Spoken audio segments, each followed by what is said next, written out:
Whiny freaking crybaby response. This is Stillman and Company with Jared Stillman on Nashville's best sports talk, 102.5 and 106.3 The Game and the Game Nashville app. Stillman and Company, 102.5, 106.3 The Game, streaming live on Twitter, Twitch, YouTube, and Facebook live from the Hiller Plumbing, Heating, Cooling, and Electrical Studios. Today, we are at Bridgestone Arena. Predators tonight against the Anaheim Ducks. Barry Trotz normally joins us on Tuesday, but I believe he's got some kind of Hall of Fame, something, or I don't know.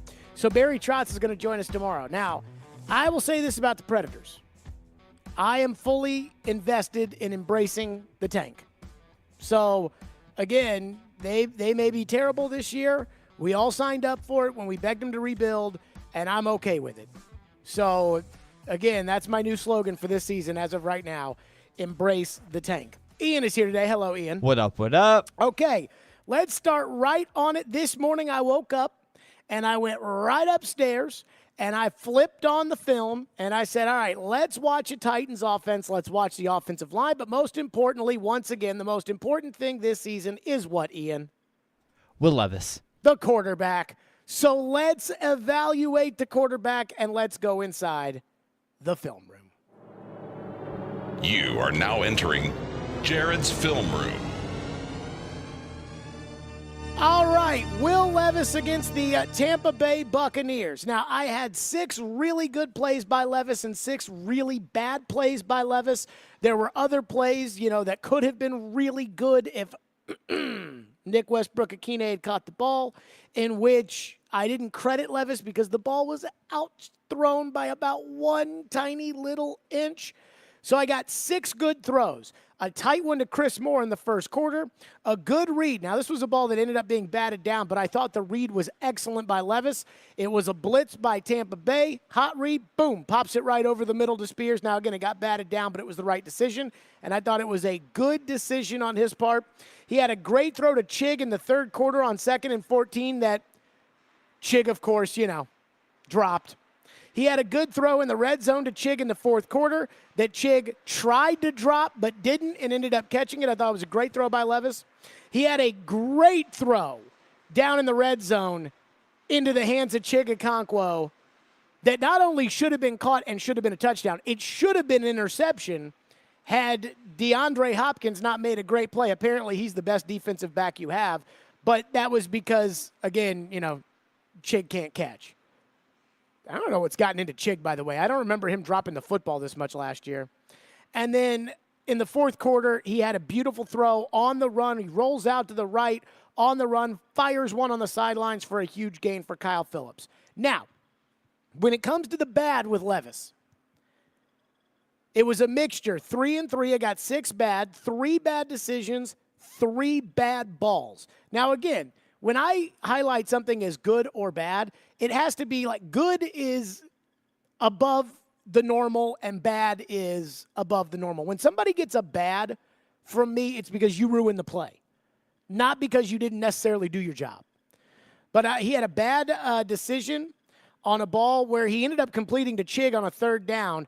But if he had just waited a little bit longer, Phillips was coming open past the sticks for a 1st down, and it was almost like Levis felt the rush, so it was like, well, let me get it off the Chig, instead of holding on for a second and waiting and getting the ball out there to Phillips, which probably has something to do with your offensive line, but that's a bad decision.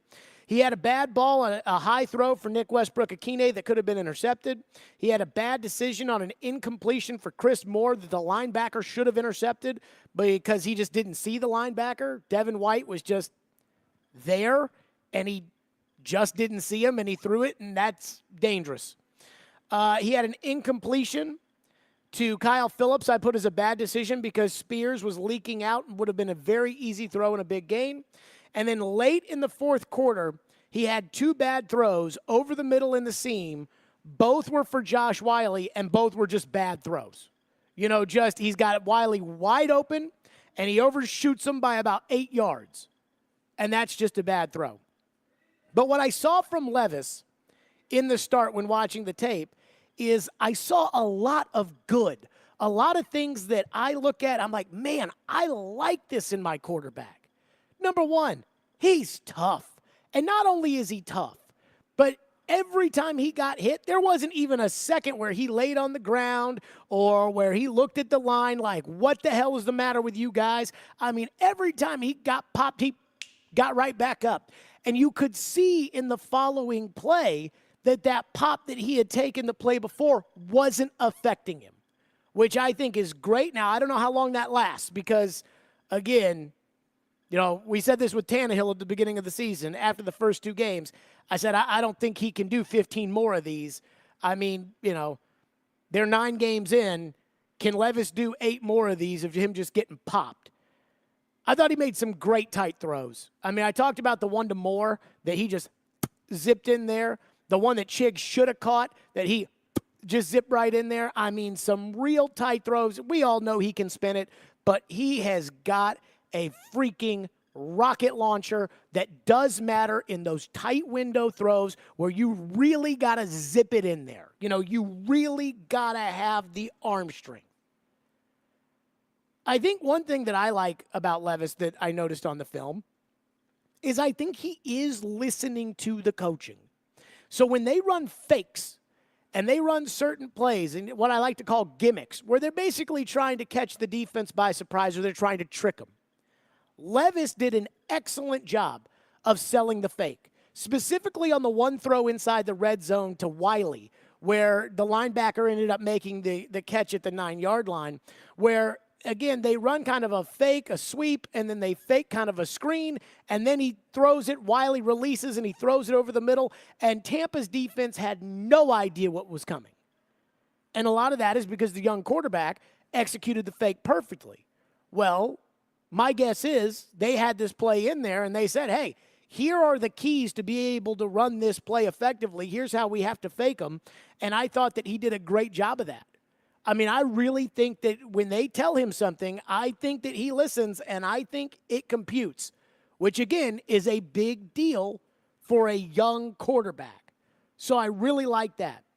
He does not get scared at all. He's not scared of the rush. He's not scared of getting hit on the next throw. He's not scared of throwing an interception. He's not scared, which, again, probably has 2 sides to it, right? There's like a blessing part of this and a curse part of that. You know, Brett Favre wasn't scared either, but he would throw the ball to the other team. Josh Allen is not scared, and he does throw the ball to the other team. But for Levis, he does not get scared. And that's evident on the film, and I like it. And the other thing is he's got what I call like he's got good wiggle to him, where we haven't really seen him use his athleticism to run much. You know, they haven't had a lot of designed runs for him. He hasn't scrambled much, but he is able to move around the pocket. He's able to wiggle around the pocket, which I really like. So there'll be a rusher, and he can kind of feel it and slides in order to see the open window. And then, because, again, it's not just all the same throw over and over and over again. He can move his arm angle. He can change his slot. And he's done a really good job of that of, oh, there's a guy in this window. Let me slide over here and throw it right there. And he did that in the Pittsburgh game. He did it in the Atlanta game. And he did it again in the Tampa Bay game. And I also thought, again, moving out of the pocket, throwing on the run, the ball to Phillips on the sidelines in the 4th quarter, that was a talent kind of play that a lot of other quarterbacks in the NFL can't make. Now, here's the bad. I think Will Levis has anxiety. I think he suffers from anxiety. Now, when you hear that, you're probably thinking that I mean that from the standpoint of, oh, he's scared to death of the rush, because you'd be scared too if you had an offensive line that couldn't block. But that's not what I'm talking about. The anxiety that I see from Will Levis is not only a follow-up of what I saw at the end of the Pittsburgh game, but what I heard Dan Orlovsky break down in the pre-draft process as to what happened at Kentucky with Levis. And this is why I've noticed. Have you noticed Levis's interceptions? And I know it's a small sample size, but Levis's interceptions have all come at the end of games. He's played 4 games if you include the preseason game. Interception on the last play of that game, interception on the last play of the Steelers game, and an interception in the 4th quarter this week. He doesn't throw 1st quarter, 2nd quarter interceptions. And this is the anxiety that I see out of Will Levis. When the game is starting to get out of reach, or when the clock becomes a factor, Will Levis tries to do what I call he tries to hit a 5-run homer. Ian, do you understand what that means when I say he tries to hit a 5-run homer? Swinging for the fences. Well, you can't make up 5 runs no matter what happens. You can't do it. Mm-hmm. So he looked like a different guy after Tampa Bay kicked a field goal to go up 20-6 and make it a 14-point game with 7 minutes to go. He was a different guy from that time forward than he was up into that point in the game. Because all of a sudden, the clock is now a factor. And at that point, Levis is trying to make the play. That's the anxiety.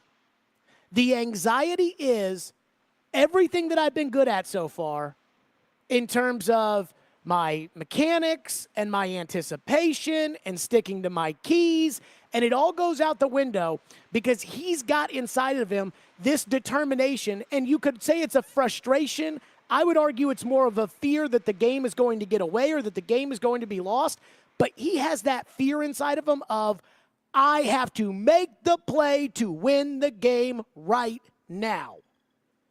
And it's like, calm down, dude. Slow down. Slow down. 7 minutes to go, 3 timeouts. You've got plenty of time. It's okay. You don't have to throw for 45 yards on the first play.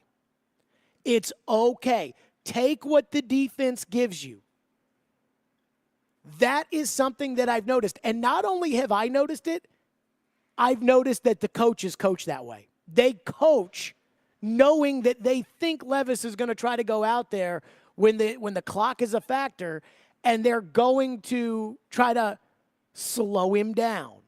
For instance, in the Steeler game, remember how we got on Vrabel when he didn't throw it on 3rd and 10? And we said before the end of the first half, we said, what are you doing? Why aren't you putting the ball in the young guy's hands? Vrabel didn't do it because Vrabel didn't want Levis, knowing that this was going to be the last throw before the half, he did not want Levis to try to make the play right there. So instead of risking it, instead of putting it in his hands, knowing that all the hard work and everything that Levis does well goes out the window because it gets overtaken by this anxiety that he's got about the clock or the game situation, they took the ball out of his hands. They did the same thing in the Tampa Bay game. And the way that they did it, once they realized, okay, he's down by 2 scores in the fourth quarter, now he's just trying to chuck the ball all over the field, what they realized was, hey, we need to take this out of his hands from throwing it 50 yards down the field. First play, a screen pass to Phillips that goes for 29 yards. Can't try to get it all back in one play when you have to throw a screen. That's why they called another screen. So they know it. The Titan coaches know that everything that Levis does well goes out the window when he is up against it, when he is afraid of losing the game, when that moment, that again, I call it clock anxiety.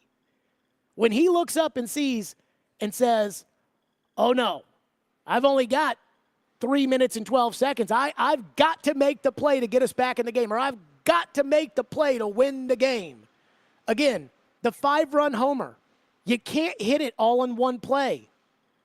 That is the one negative that I'm starting to see with Levis. It's not an anxiety of he's afraid to get hit. He's not afraid to get hit. It's the anxiety that he's got at the end of the game, quite frankly, to lose. And the good news about that is, I think that is very coachable, very workable, and very fixable.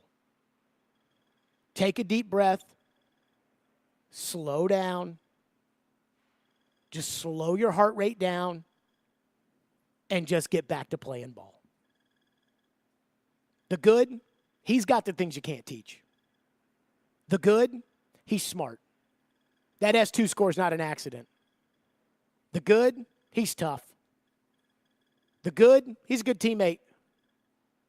The bad, at the end of games, when he feels the anxiety, the pressure, he feels the game getting away, he tries to do too much. They can work on that. 615-737-1025 is our phone number if you want to weigh in, 615-737-1025. And I do want to go back to something Dan Orlovsky said in the pre-draft process about Will Levis and his interceptions, and I think it makes this even more obvious. We'll get to that next, and your phones if you want to weigh in. Stillman & Company, 615-737-1025, 1063 The Game.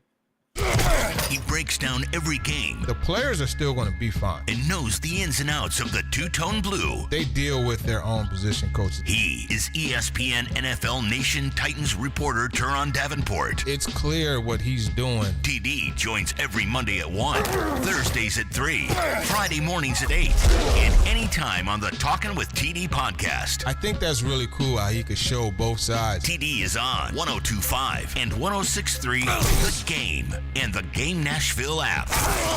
Calling all sweet tooths. Head to Nashville Toffee Company, a place where rich, chocolatey daydreams are created from a secret family recipe generations in the making. Their toffees and candies are handcrafted in Nashville using all natural, kosher-certified ingredients. Sweet creamery butter, pure cane sugar, premium roasted nuts, deep rich chocolate, and sea salt. Visit NashvilleToffeeCompany.com or drop by their headquarters on Air Lane Drive for a positively hassle-free shopping experience. Whether you're buying for 1 or 100, Nashville Toffee Company is here to make your holiday gift giving easy.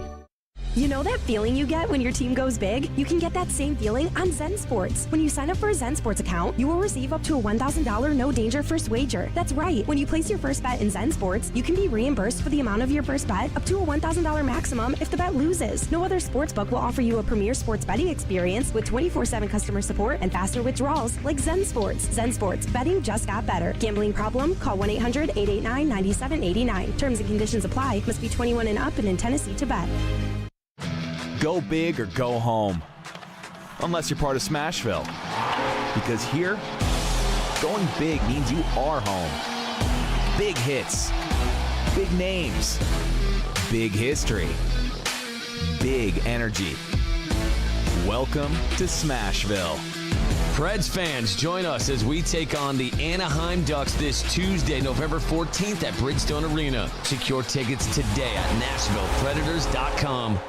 Over the years, more men have started to seek help for hormonal deficiencies and imbalances. And Dr. Jeffrey Lodge and wife Daphne, along with their experienced staff, give men the treatment required to improve your quality of life, improve your immune system, energy level, cognitive function, and more. There's no better time to achieve a healthy lifestyle. What are you waiting for? Give Cool Springs MD a call today for an appointment at 615-486-3458 or visit our website at coolspringsmd.com.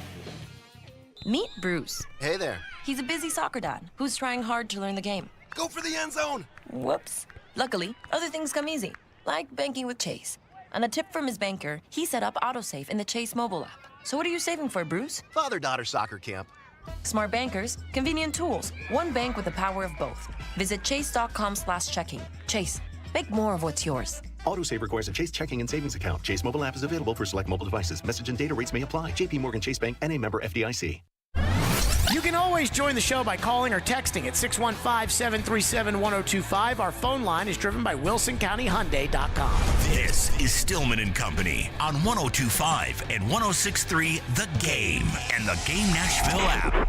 First time in your 3 starts, you were in a position where the defense knew you had to throw the ball just about every play. Just how do you feel like you handled that one-sided aspect of it? Yeah, just knowing those situations, knowing how they're going to be playing their coverage a little just more differently. Again, not forcing it, taking the profit. But, hey, like you said, I mean, we've got to get the run game going and to open up everything else. But I think that those are good reps for me because obviously those type of situations are prevalent in any 2-minute and end-of-game, end-of-half situations. So, like I said, you're not necessarily changing your read, but just understanding how it could affect who's open and who's not. So those are really important reps regardless of if, it's down 2 scores or if it's down 1 and going down to win the game. There you go. That was Will Levis after the game on Sunday. And again, Levis is a smart kid now. Like when you listen to him talk you through that whole these are important reps for me and, I'm trying not to force the football in these situations. And he's smart. But again, when push starts to come to shove late in games, his anxiety of losing the game starts to take over. And I go back again to when the Titans kicked the field goal to make it 17-6, that stupid field goal that made no sense, Tampa ran an 11-play, 58-yard drive that allowed them to kick a field goal to then basically erase everything that the Titans had done. Up to that point, even when they were losing, Levis was still making good throws. The ball for Nick Westbrook-Akine that he didn't catch. The ball for Okonkwo in the end zone that he dropped. I mean, Levis was still in command. He was still taking care of the football. He was fine. Then, down by 14, with 7 minutes on the clock, Levis just chucks a ball deep down the sideline for Hopkins. DeAndre wanted DPI.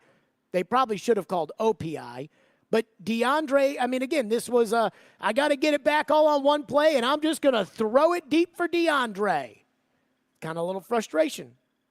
Then he makes a great play on the run, throwing the ball to Phillips on the sideline for a gain of 23. And it was a beautiful throw, and it was a beautiful pass. Then he throws one intended for Nick Westbrook-Akine where he was pressured, and you could have argued the ball could have been intercepted. And then Levis was intercepted when he got hit. And again, he got hit, but he was trying to wait for somebody to throw the ball down the field. At this point, 7 minutes to go, Levis is starting to feel nervous. He's feeling the game get away, so he's going to throw the ball down the field. The throw to DeAndre, down the field. The throw to NWI, deep middle. The throw intended for, I don't even know who it was intended for because he got hit, but that ball was a chuck down the field. And then Tim Kelly knows this. He realizes it. So the first play when the Titans get the ball back is a screen pass to Phillips. By the way, this is not new for Will Levis. This was Dan Orlovsky, and I cut out some of the telestrator stuff where Dan on TV was kind of going over this guy here and this guy there and this guy there. But when Dan was talking about all the interceptions that Will Levis threw at Kentucky, this was before the draft, he pulled up a specific play in the Tennessee game where he highlights that when the game is getting away from Levis, his frustration takes over. One of the complaints I've heard from basically everybody was they don't like some of the decision making. And I would attribute a lot of that decision making to be circumstantial. You could tell that it's not necessarily dumb decisions, but it's the frustration of the moment affecting some of those decisions. So when I look at this Tennessee clip, this is later in the game, they're getting their butts kicked. 3rd and long, the story of the season. They're down 34-6, and he kind of drives this seam ball, or drives this go ball like it's a seam instead of throwing it to the outside. Now here's why some of the decision making I say is circumstantial. Because I would say this, since that corner's pressed and that receiver doesn't necessarily win, the reality is this, 2 shots because of the style of defense are, yes, you're going to take that go shot. If you do, that ball should be thrown over the top with a great amount of air, not driven like a hole shot, or this tight end bending on that seam dependent upon that backer. The reality for Will Levis is if that backer drifts inside and follows his eyes, you got a great shot there. If not, you're back on a check down. So can we sit here and say that's not necessarily a dumb decision? I don't think it's dumb. I think it's more the frustration of the moment or the frustration of the circumstances ending up being an interception for Will Levis rather than really a questionable decision in his ability to process information. Just like the end of the Pittsburgh game. Remember the end of the Pittsburgh game? Titans don't have any timeouts. They got to drive down the field. The 4th and 4 that he threw to Burks. Just slow down. Here comes Phillips wide open over the middle. Just slow down. You don't have to get it all on one play. Then when they get the ball back, again, this was when they had no timeouts. When they had no timeouts in the Pittsburgh game, first throw right on the sidelines, chucking it for DeAndre, and he's lucky he didn't get intercepted. Takes a shot to the end zone. That one almost gets intercepted. Takes a shot to the end zone. It does get intercepted. So when it comes to kind of what I call this clock anxiety or game anxiety or whatever you want to call it with Levis, I actually don't think it's a bad thing. Because what I think it tells us is now we know what the problem is. And I would hope, as I told you guys before Levis made his first start, I talked to a former NFL head coach who had also been an offensive coordinator and had developed young quarterbacks and all of that kind of stuff. And he told me when I asked about working with young quarterbacks, he said the baseball term manager is probably the best term for what it takes to develop a young quarterback, to coach a young quarterback. You have to manage the young quarterback, which is why Tim Kelly started calling those bubble screens for Phillips, because he didn't want Levis to try to put it all on his shoulders and chuck it down the field and throw the ball all over the place and everything else. But the real work here is not to take the ball out of Levis's hands or to take it away from him trying to get the shot play at the end of the game. It is teaching him, hey, slow down. Slow down. And remember, Will Levis is 24 years old. How many 24-year-olds out there need to slow down? But it's workable. It's going to take some time. It's going to take some lumps. But I think Levis is smart enough to be able, with good coaching, to really be able to take that deep breath and kind of lower that heart rate and get that mind clear and get back to work. And that's all they need out of him. 615-737-1025 is our phone number, 615-737-1025. We've got phones to get to, so we can do that. I also have kind of the Jared Stillman offensive line breakdown from the other day. So here's the question I'll have for you guys. Do you want me to go right to the phones, or do you want kind of the offensive line assessment next? 615-737-1025. Hiller Plumbing, Heating, Cooling, and Electrical. That's right. You know I love Hiller. Hiller takes great care of my home. They've been doing it for years, and they can do the exact same for you. Hiller's Cash for the Holidays promotion is back, and they're giving away cash for the holidays with select purchases. Hiller wants to make sure every child experiences the joy of Christmas this year. Thus, they're donating $50 in toys to Toys for Tots with every tankless water heater purchase, and giving away a $250 Visa gift card with each unit. Get a $500 Visa gift card when you buy select new HVAC systems, or get a $500 Visa gift card with the purchase of any new whole home generator. And these purchases all have great financing options with low monthly payments. These deals are only available until the end of the year, so schedule today at happyhiller.com. Every day we are live and local. You need to give Ron Tannehill a 2-year extension. There haven't been too many coaching changes for the Predators. And your source for Nashville sports. I think that's what the Titans need. Players who can score. We are Nashville's best sports talk. 102.5 and 106.3 The Game and the Game Nashville app. Whether you drink it neat, in a cocktail, or like our boys at Bridgestone, on ice, Blue Note Bourbon hits all the right notes. From the ever-popular Blue Note Juke Joint to our fabled Blue Note Crossroads. It doesn't matter if you're watching the Preds at a bar or just hanging at home. Our double gold medal winning, hand-bottled, straight bourbon whiskey always sounds like a good time is about to be had. Blue Note Bourbon. Take note. Sip responsibly. Your company's hiring. Who isn't? We would love to show you how to use 102.5 The Game to attract and retain employees. We can also help you find the exact person you're looking for with a targeted digital campaign. You can trust our team to help you build your team. Email us at together@cromwellmedia.com.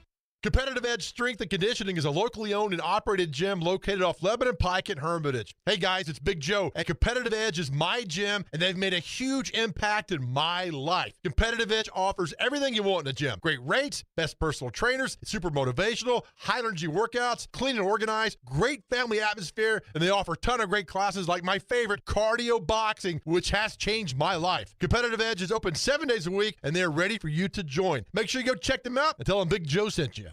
Yo, check this out. Ah, Pourvu. Imagine a wonderland, vast as the eye can see. We're talking a whopping 10,000 square feet, stocked with wine, spirits, and over 1,500 beers from around the globe. And if that's not enough, they've got you covered with a massive horde of ready-to-guzzle cocktails like High Noon. Well, saddle up, partner. It's Pourvu, the adult equivalent of a candy store. Open from 9 to 9 Monday through Saturday and from 10 to 6 on Sundays, too. Not leaving your sofa during the next big game? No worries, my jersey-wearing couch potato. You can place your orders at porvu.us or download their super snazzy app. Just picture hockey night. He shoots, he scores, we toast. We're talking about a good old round of tequila shots, of course. Tequila! Porvu has it all. Tequila is always a big hit, just like Uncle Frank at the family parties. Wine, spirits, beers, mixers, barware, gifts, party supplies, and more. Curbside pickup at absolutely zero charge, mind you, and home delivery. Indian Lake Boulevard in Hendersonville, just off Vietnam Vets, exit 7. Porvu. It's all Frenchy and fancy, meaning for you. Score!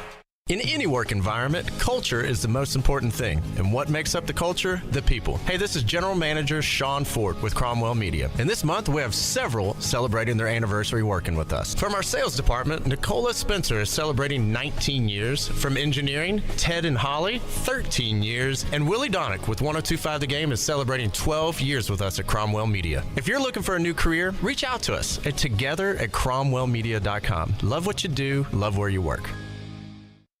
Genesis Diamond's biggest and last sale of the year is here this weekend. It's an extraordinary event with savings up to 35% store-wide. Rings, earrings, pendants, bands, bracelets, nothing's held back for this once-a-year, 3-day store-wide event. Acclaimed designers are here with expanded collections and special pricing. Plus, get 0% interest financing. Luxury pre-owned Rolex is included. Lab-grown diamonds included. It's this Friday, Saturday, and yes, even open Sunday for this incredible event. Genesis Diamonds, Green Hills and Cool Springs.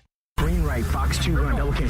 He takes you inside the huddle through the eyes of a quarterback. Wide 85, take! Catch ESPN NFL analyst Tim Hasselbeck every Tuesday at noon as he breaks down the big stories in the NFL. Buffalo, maybe Miami. And with the Tennessee Titans. The Titans might be like, we're interested in a 1-year, $1 million contract. Tim Hasselbeck is on Caroline, Willie, and D-Mace on 102.5 and 106.3 The Game and the Game Nashville app. Hey Nashville, this is David Poyle. You're listening to Nashville's best sports talk, 102.5 The Game. Where do you feel like this offseason maybe you and Rand maybe miscalculated on the offensive line? Yeah, I think there's been too much said, about that, particular spot. I mean, I think that, Rand and I and Chad and A-Rob and the coaching staff, we'll focus on, personnel and player acquisition when we get there. Right now it's focusing on, getting a meeting that has the corrections and, moving forward here to Jacksonville and, what we have. And so, I don't think that it's, a calculation or anything with regards to that. We just have to make sure that pieces are there and they know what to do and that we're able to protect based on, the matchups and what it is each week. There you go. That was Vrabel. And you hear Vrabel there, at the beginning talking about, I think there's too much that's being said about the offensive line. And then he goes on to, we got to worry about Jacksonville. And Paul Kaharski followed up by asking Vrabel, so what should we be talking about? If there's too much talk about the offensive line, what should we be talking about? And then Vrabel went into that, I'm not going to tell you what to talk about. I'm not going to do your job for you kind of thing. But I will say this. The receivers, and specifically the tight ends, and I say ends, but I'm really talking about Chig. Wiley had one he could have caught that he didn't, but Chig sucked on Sunday. I mean, Chig single-handedly helped you get beat. Chig and Nick Westbrook-Akine dropping a ball that, would have been tough for NWI to catch, but it would have been a 35-yard gainer. Those two got you beat by dropping the ball. There were a lot of times when I was going through this where I put good protection. And then something, either they dropped the ball or it was completed or, whatever. So I think Vrabel's point is it's not just the offensive line, and he's right, but the offensive line's not that great either. So let's just go down. Again, you do something good, you get a plus. You do something bad, you get a minus. And I did tell you guys that I reserve the right to change my opinion on anything from yesterday about the offensive line after having watched the film.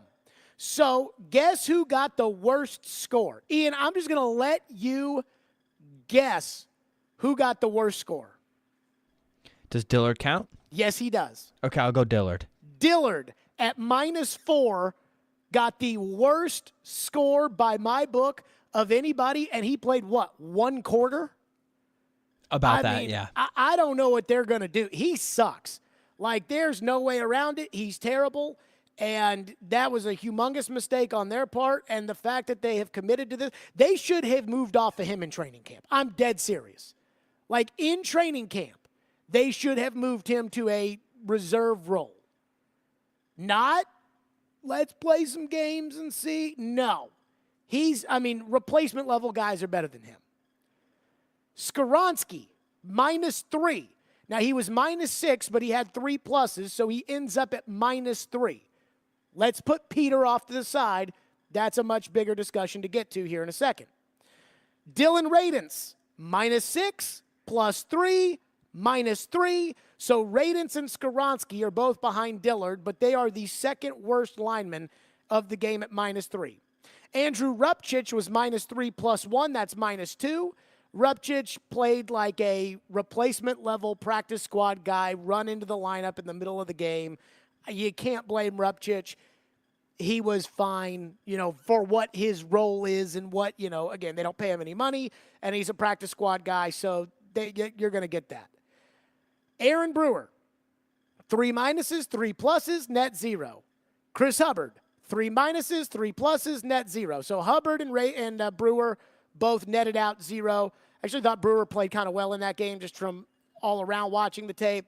Again, those stunts that they do every time Brewer's terrible at it. I just think it's like his lack of width is a problem when they do those things. But again, Brewer, 0, Hubbard, 0. Now, Skoronski. The Titans have a Peter Skoronski problem. There's 2 things about Skoronski here.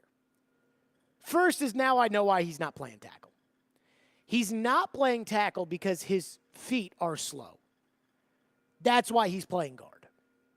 Because every time somebody smaller ends up blitzing or is on the line and Skoronski's responsibility is a smaller guy, the smaller guy gets around him every time. There was one play in particular where Levis was incomplete on a ball for Chig, and he got hit as he threw. And I thought they were going to throw the flag for roughing the passer because Levis got hit low. But what happened was a defensive back was blitzing. Skoronski tried to pick him up, and because Skoronski got turned trying to chase after the smaller guy, he actually got hit into the bottom of Levis's legs, which is, by the way, is very dangerous. But Skoronski's feet are not fast enough for him to play tackle in the NFL. That is why Paris Johnson went ahead of him. That is why Darnell Wright went ahead of him. And I'm going to guess that Skoronski probably would have been available a couple picks after you took him because, again, he's a guard. I get it now. Like just seeing the smaller guys and his inability to get around them. Here's the thing about Skoronski. You can flip on the tape, and you can watch Skoronski push a Pro Bowl defensive lineman 7 yards down the field. You can watch him push Cam Hayward of the Steelers. He had some good pushes on Vita Vea. He can push. I mean, if we put a Mack truck out there and said, Peter, push it, he could do it. But again, when it comes to the footwork, when it comes to the speed elements of being a guard in the NFL, pulling, getting out there on screens, which he missed one that would have set up a Derrick Henry big gain on a screen pass, and one that I don't know what Chris Moore did wrong, but Aaron Brewer, after the play was over, looked right at Chris Moore down the field and had his hands out to his side like, what the hell's the matter with you? But Skoronski's slow feet are a problem. Because once teams in the NFL realize that about you, they're going to start blitzing linebackers. They're going to start blitzing, they're going to start moving around defensive ends. Here's the thing about the way the NFL works nowadays. It is not the way that, okay, you're the right defensive end, you're the left defensive end, you're the DT, you're the inside backer, No. It's, hey, who's our best guy on defense? Let's put him on their weakest. That's how sometimes you see Jeffrey Simmons line up outside a tackle. The Buccaneers put Vita Vea on Andre Dillard. I felt bad for Dillard on that play. There's nothing Dillard can do. But for everybody out there, and I am one of them, that doesn't understand why you would draft a tackle and then not play him at tackle, I now know why. Skoronski's got slow feet. And so I think they're hopeful that they can work on that and maybe get that out of him. But for you guys that look at Peter Skoronski and think, oh, God, this guy, he's Bruce Matthews. No, he is not. Right now, he's a below-average guard in the NFL. Now, he's got room for improvement, but I do not think Peter Skoronski is the quality of what they thought they were getting when they drafted him with the 11th overall pick. Now, maybe some of that footwork stuff is technique, more so than it is speed. I wouldn't know. I've never coached offensive line. But anytime somebody smaller than him starts running around him, he gets turned over like a turnstile. You know what that reminds me of? Do you remember Chance Warmack? Top 10 guard Titans took out of Alabama, and he was as big as a freaking house. But how many times would they show a replay of a quarterback getting hit or a running back getting stuffed in the backfield, and it's Warmack getting turned around, like a merry-go-round? And that worries me a little bit. 615-737-1025 is our phone number if you want to weigh in. Texter says, if that's true, drafting Peter Skoronski at 11 is even worse. I know. I didn't, again, when it comes to guard is a position in the NFL that you don't have to pay a premium for.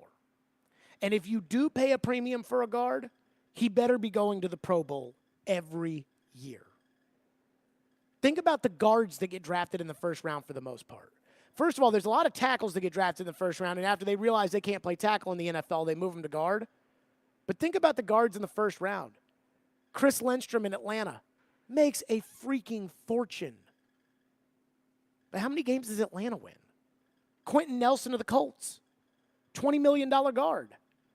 But how many times have you played Indianapolis over the years and thought, boy, I tell you, that Quentin Nelson, he's the reason you lost. That's why it doesn't make any sense. But again, the yelling and screaming about Skoronski, that's something we can do on another day. 615-737-1025. I see your phone, 615-737-1025.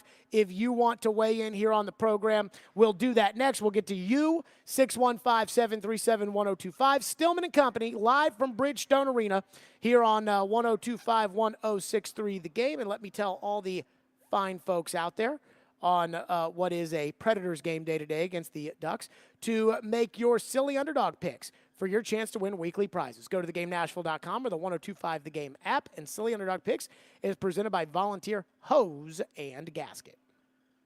Vanderbilt basketball lives here. Hey, it's Kevin Ingram. It's Vanderbilt and Central Arkansas this Friday night. Join Tim Thompson and me starting at 5:30.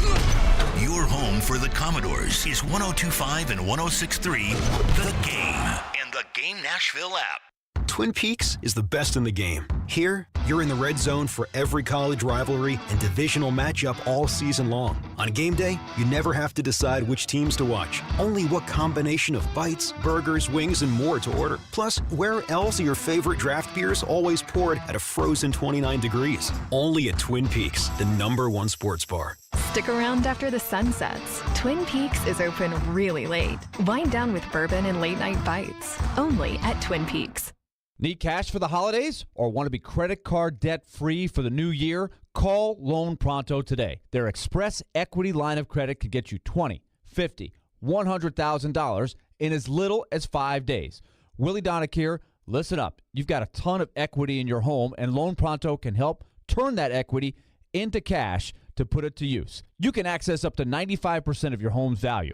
Use the money to pay off all your credit cards or pay off personal loans. Start the home improvement project you've been looking for. You can get the money you need now and still keep your primary mortgage intact, so your 3% rate is protected. Call right now, 615-499-5780. Get the holiday cash you need or pay off all those credit cards. 615-499-5780 or go online at loanpronto.com. Equal housing lender, NMLS 166-1781, subject to lender approval. Get ready for a magical holiday experience at Belmead Historic Site and Winery. Join us for our free holiday open house Thursday, November 16th from 5 till 8 p.m. Meet Santa and Mrs. Claus, tour our enchanting mansion, and delight in holiday crafts and activities for the whole family. Treat yourself with our renowned wines and bourbon from Belmead Winery and savor foods from the Belmead Meat and Three. Let's create cherished memories that will last a lifetime at Belmead Historic Site and Winery. Only 7 miles from downtown Nashville. Reserve online at visitbelmead.com. Hey home buyers, TJ Anderson here with More Great Homes. Located just steps from the White Bridge Shopping and Dining District of Nashville's Hillwood neighborhood, 80 Brookwood Terrace offers 2 homes with over 4,300 square feet, 5 bedrooms, 4.5 baths, formal office, media room, a 2-car garage, and a 1-year builder warranty. Contact my team today at tjandersonhomes.com for more info. Want your home listing to be seen and heard by home buyers? Google TJ Anderson Homes and see why we are referred by clients so often. TJ Anderson Homes at Benchmark Realty, office number 615-432-2919. Nashville's radio version of The Odd Couple. You would trade for the 3rd pick? Yeah, I don't know that I would do that. Robbie Stanley and Joe Rexrode are Robbie and Rexrode. I'm here for the discussion. I'm not. It's a good one. It's absurd. Robbie and Rexrode. Mornings from 6 to 9. Win the games. When they get in the playoff, they'll have a chance to. Presented by TJ Anderson Homes of Benchmark Realty on 102.5 and 106.3 The Game and the Game Nashville app. Check us out on X. Follow us at 1025 The Game, and I'm at Jared Stillman. This is Stillman and Company on 1025 and 106.3 The Game and the Game Nashville app. Anytime you have a quarterback that shows that type of toughness and is willing to stand in there and not stare at the rush, I think everybody appreciates that and values that. And that's not the plan. That's not the goal. Nobody wants that to happen. I've said this to our team, since I've been here. When somebody misses a block or doesn't go to the right ID or the right linebacker, it's not the 7 yards on a sack or 4 yards on a run that bothers me. It's the fact that somebody could get hurt. If we don't block somebody and we're handing the ball off to Derek or Tajay, that's what bothers me. We can make up the 4 yards, I know, somehow, some way. It's just I don't want to see players get hurt, whether that's the quarterback, the running back, or anybody involved. There you go. That was Vrabel. And again, the fear is that they may end up getting this quarterback hurt. And I think that if they don't figure something out, it is inevitable that the quarterback is going to get hurt. I don't want him to get hurt, just like you don't want him to get hurt. But it might be inevitable over the next 8 games that something happens if they don't protect him at least a little bit better. Michael has been waiting patiently and is up next here on Stillman and Company live at Bridgestone Arena. What's up, Michael? Hey, Jared. Thanks for taking my call. Sure. So, about the offensive line, we saw Dillard go down pretty early in the game with a concussion, and then, what's his name? Radens replaced him at left tackle. Who replaced him at right guard? Because we're getting to the point where we're getting to the bottom of the roster guys who I don't even know their names. Who replaced him? And my follow-up to that is, what do you think the offensive lineup is going to look like this coming Sunday on the line? Because we know left guard, center, and right tackle are basically set in stone, regardless of how good they are. But I don't know who the right guard is or the left tackle is at this point, assuming that Brunskill still isn't healthy and Dillard doesn't clear concussion protocol. Yep, thank you for your call, Michael. Andrew Rupchich is the one that came in. He's a practice squad guy. He's been with the Titans for training camp the last couple of years. I don't know if you guys remember this, but before the start of training camp, they have that preseason press conference where the GM has to talk to the media and the coach has to talk to the media. And so Vrabel met with the media, and I asked him how nervous he was about the depth on the offensive line. And Vrabel's response was, I'm not nervous. I'm excited to coach these guys. And I thought, oh, God, really? And then we asked him about, so what are you going to do at right tackle? And this was before they had signed Chris Hubbard, and they still had Jamarco Jones before Jamarco Jones decided he wanted to fight everybody at practice. And so Vrabel sat there and said, well, we got plenty of guys with Nicholas Petit-Ferrer, a.k.a. PT. With PT out, we got plenty of guys that we're excited about. We've got Jamarco Jones, who's going to get a crack over there. We've got Rupchich, who's going to get a crack over there. We got Jalen Duncan, who might get a crack over there. And we've got OJ, who might get a crack over there. And I remember thinking, Who the hell is OJ? And we later found out that OJ was an undrafted free agent out of Kansas State or whatever state he's from. And it was like, oh, God. Vrabel's going to try to patch us together with a bunch of Scarbinis. And that is, for the most part, what has happened here. To answer your question, what is it going to look like on Sunday? Dillard will play left tackle if he's out of concussion protocol, and I assume he will be. Dillard at left tackle, Skoronski at left guard, Brewer at center, Radence at right guard, Hubbard at right tackle. That would be my guess. Do I like it? Probably not. Is there any other option? Probably not. So that's probably what you're going to... You don't think they would be better by putting Radence at left tackle and having someone else practice at guard all week and it being better? Again, by my chart, and I'm sure my chart and Haas, the former Colgate offensive line coach, who's now their offensive line coach, between the two of us, I'm sure our charts are very different. I would say that he probably understands a lot of this a lot more than I do, just to be fair. I'm not trying to pretend to be an expert. But I had Dillard at -4 for the game. I had Radence at -6, but at least +3. I would play Radence at left tackle, but Radence does kind of suck. So, I mean, you know what the GM used to call this? Swap and spit. Swap and spit. You know, I mean, that's at this point, that's what you're probably doing there. But I think they'll give Dillard the 19th try to see if they can change things up. One texter asks, do you think the Titans put too high of a priority on defensive players and overpaying defensive players, which is why they're in the mess they are in with the offensive line? No. I don't think that's the issue at all. I think the Titans' issue as far as roster construction is concerned is it's too much zigging and it's too much zagging, right? How much of an overall plan has there been with the Titans roster? And I mean like a big figure it out from the top plan. And I use the Texans as the other example here.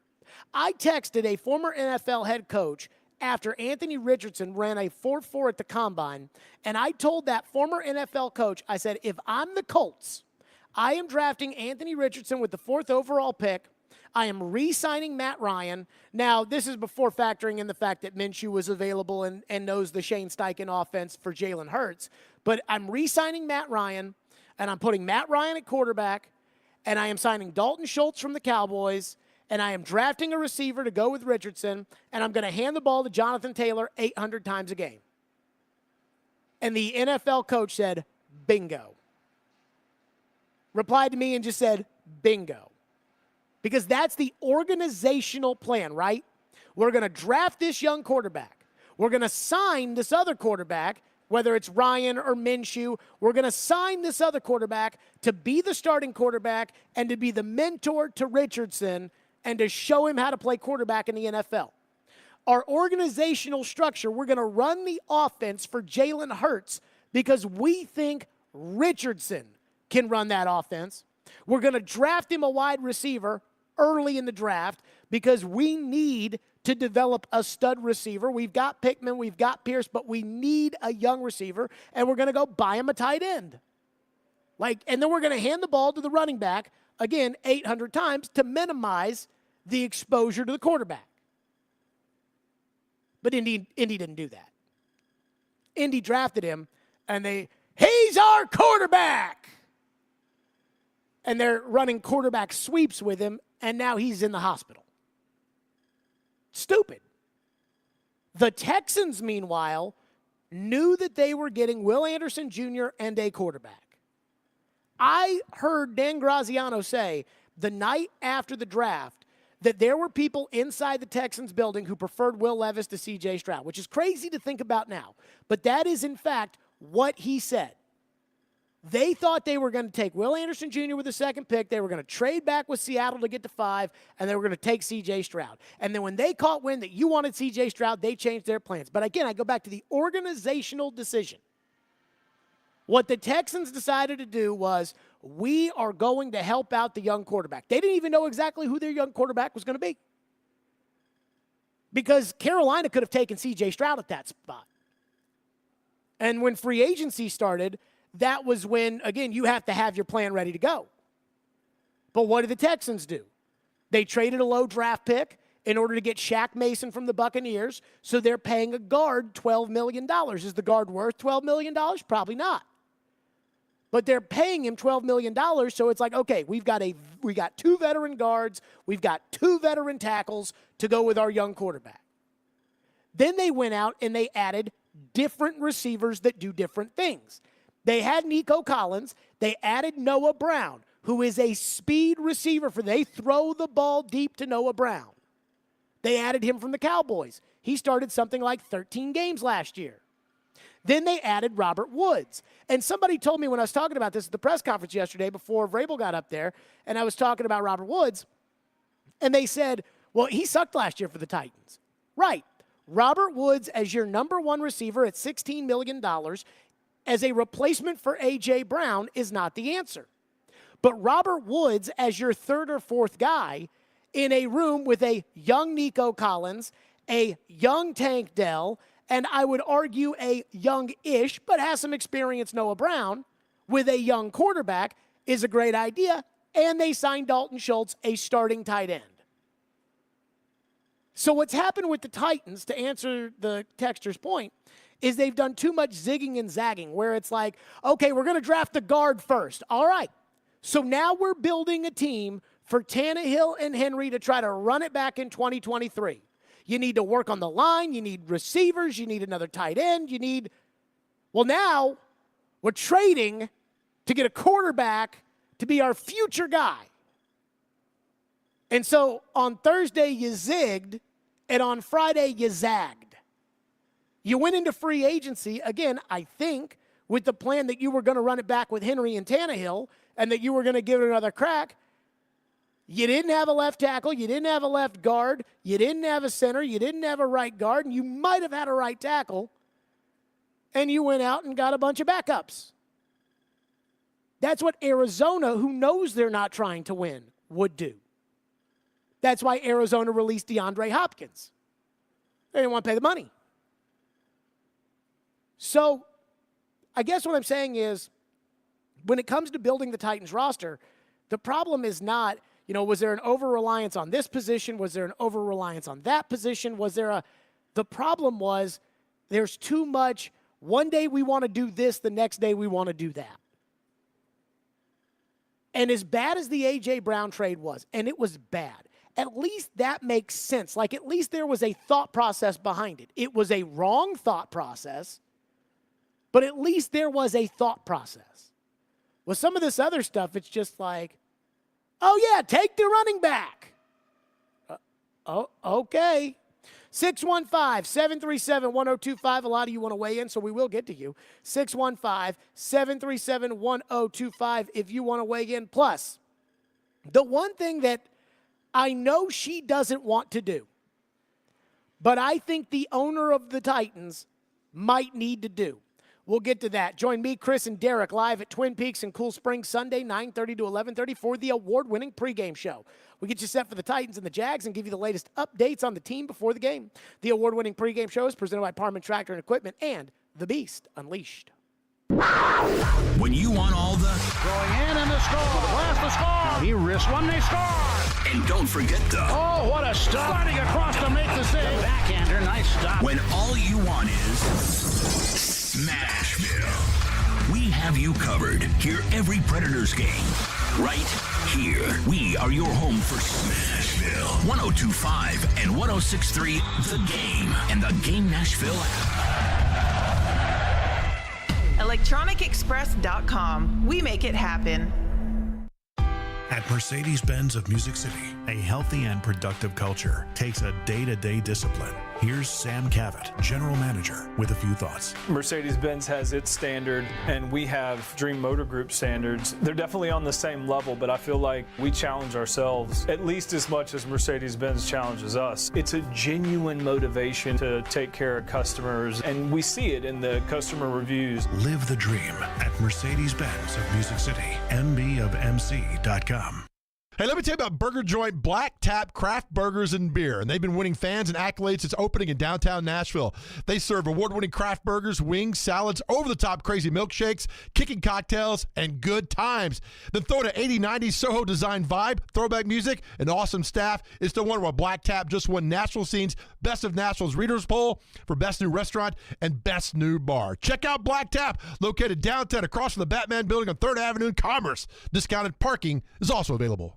Join the Nashville Area Chamber of Commerce on December 4th, 5th, 6th, and 7th for an exclusive look into what makes Nashville the It City. Whether you're new to town or a Nashville native, Intro Nashville gives you the opportunity to become engaged and connected to our city's community. During this multi-day immersive program, you will hear from over 20 community leaders and industry experts whose storytelling unlocks a comprehensive view of our city and region. Gain historical and economic perspective on Nashville while establishing relationships with local business leaders. Space is limited. Register now at intronash.com. Now, your Game Center update. The Nashville Predators return to the Bridgestone Arena ice tonight when they host Anaheim.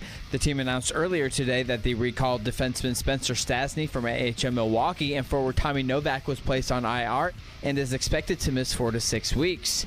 Here's head coach Andrew Burnett on the loss of Novak. Yeah, it's going to be tough. Nobody's been really good for us. Very creative. Has generated a lot of offense. But, I think you got Cody Glass coming in. It's a great opportunity for him to fill in that role and play like the way he's capable of playing. Puck drop for Preds versus Ducks is set for 7 with pregame at 6 right here on your home of Smashville. The Tennessee Titans had the day off today before they return to practice tomorrow. Elsewhere around the NFL, the Buffalo Bills have fired offensive coordinator Ken Dorsey after their loss to the Broncos last night. Vanderbilt men's basketball team is back on the hardwood tonight as they welcome UNC Greensboro to town. Pregame starts at 6:30 with tip-off at 7 on 94.9 The Fan. And the latest edition of Rick Stockstill Live, talking all things Middle Tennessee Blue Raiders football, begins at 6 on 93.3 Classic Hits. From the Game Nashville studios, this is Ian Safar. Live from the Hiller Plumbing, Heating, Cooling, and Electrical Studios. WPRT FM Pegram, WPUC HD2 Laverne. Broadcasting on Alexa. I appreciate that. And other smart speakers. 102.5 and 106.3. And a score! You can run different offenses. The doors on the board. Off the field, on the field. The Game. A Cromwell Media Station. Where you have a voice. He had a competent coaching staff. You just play terrible and you keep playing. And we have strong opinions. What a whiny freaking crybaby response. This is Stillman and Company with Jared Stillman on Nashville's best sports talk, 102.5 and 106.3 The Game and the Game Nashville app. Stillman and Company, 102.5, 106.3 The Game, streaming live on Twitter, Twitch, YouTube, and Facebook Live from the Hiller Plumbing, Heating, Cooling, and Electrical Studios. Today we are live at Bridgestone Arena. Preds and Ducks tonight, 7 o'clock right here on 102.5, 106.3 The Game. The game's on ESPN Plus, by the way, which means that if you don't have ESPN Plus, either you got to get it or you can listen right here on 102.5, 106.3 The Game. So everything is going to crap in Titanland. I think we can all agree. I said yesterday on the show, if you are looking for the doom and gloom talk, you've come to the right place. Because 3-13 is 3-13 no matter how you want to slice it. And every time it feels like the Titans have figured something out, and I don't mean that I think that they've figured something out, but every time that you all or they all think that they've figured something out, it goes right down the toilet. And so I don't know how the organization feels. There's no way to know how the organization feels because the organization never talks. You never hear from the owner. The team president only wants to talk about the stadium, does not talk about the football team. The general manager trades away a fan favorite for a bag of footballs, and he doesn't talk. He'll talk to the Atlanta paper, but he does not talk here. And then the head coach gets up there and does a Belichick impression 3 times a week. Which takes us to the state of the Titans. I don't know how the organization feels about the crap that we're watching. I do not know how they feel about the incompetence that we see out of the organization that has landed one quarterback on crutches and is probably going to put the next quarterback on crutches as well. I don't know how the organization feels about the fact that they keep losing the same game every time on the road the exact same way, whether it's the Saints, the Steelers, the Colts, the Ravens, or the Bucks. And I certainly have no idea how the organization feels about spending $10 million of their dollars on Andre Dillard at left tackle. But I think they need to tell us. Amy Adams Strunk does not talk to the media. And for the most part, I'm okay with that. Because, again, an owner is going to do what an owner wants to do. And the owner normally doesn't talk unless it's an owner who wants to talk, like Jerry Jones. The owner normally doesn't want to talk unless they need to, which takes us back to where we are right now. It's ugly out in these Titan streets. It's not just Twitter. It's reality. It's every call we take on this show. It's every discussion that's being had at your water cooler. It is everything. Is Vrabel going to go to the Patriots? Should they fire Mike Vrabel? What about Rand Carthon? Should Carthon hire his own guy? Is Carthon the problem for Andre? What is the issue here with the team? But you don't know how ownership feels. A lot of people asked yesterday, is the reason why the Titans didn't spend any money in free agency because the owner thinks this is a rebuild year? I don't know that. I'm not assuming that. I haven't been told that. But maybe that is the truth. Maybe ownership knew, hey, we're going to hire Rand Carthon. We're going to put Rand and Mike together, and we need a 3-year plan, and we're not worried about year one. You know, we want to keep our expenses down in year one. We'll spend more in year two. I don't know. Well, maybe she needs to tell us. Again, an owner doesn't ever have to talk. Part of the reason why the league makes everybody else talk, coaches, coordinators, GMs, they even make the second in command of the personnel department talk during the year. They make the assistant coaches talk during the year. But they never make the owner talk, and there's a reason why. And this owner doesn't talk. She doesn't like to talk. She doesn't talk to the media on the record for interviews. She talks to Mike Keith, and she'll talk to Jim Wyatt, the in-house people, who if she doesn't like the way something's written or doesn't like the way a question's asked, I guess she could fire him. Although, boy, you fire Mike Keith and there might be a riot in this town. But she doesn't talk much. Last year, reluctantly, she talked after she fired John Robinson because there was enough outrage at the fact that Mike Vrabel had to get up there and talk about firing his boss. And that was incredibly unfair to Vrabel. Well, now when it comes to the state of this football team right now, the more they don't talk, the more there are going to be questions about the relationship between the coach and the general manager.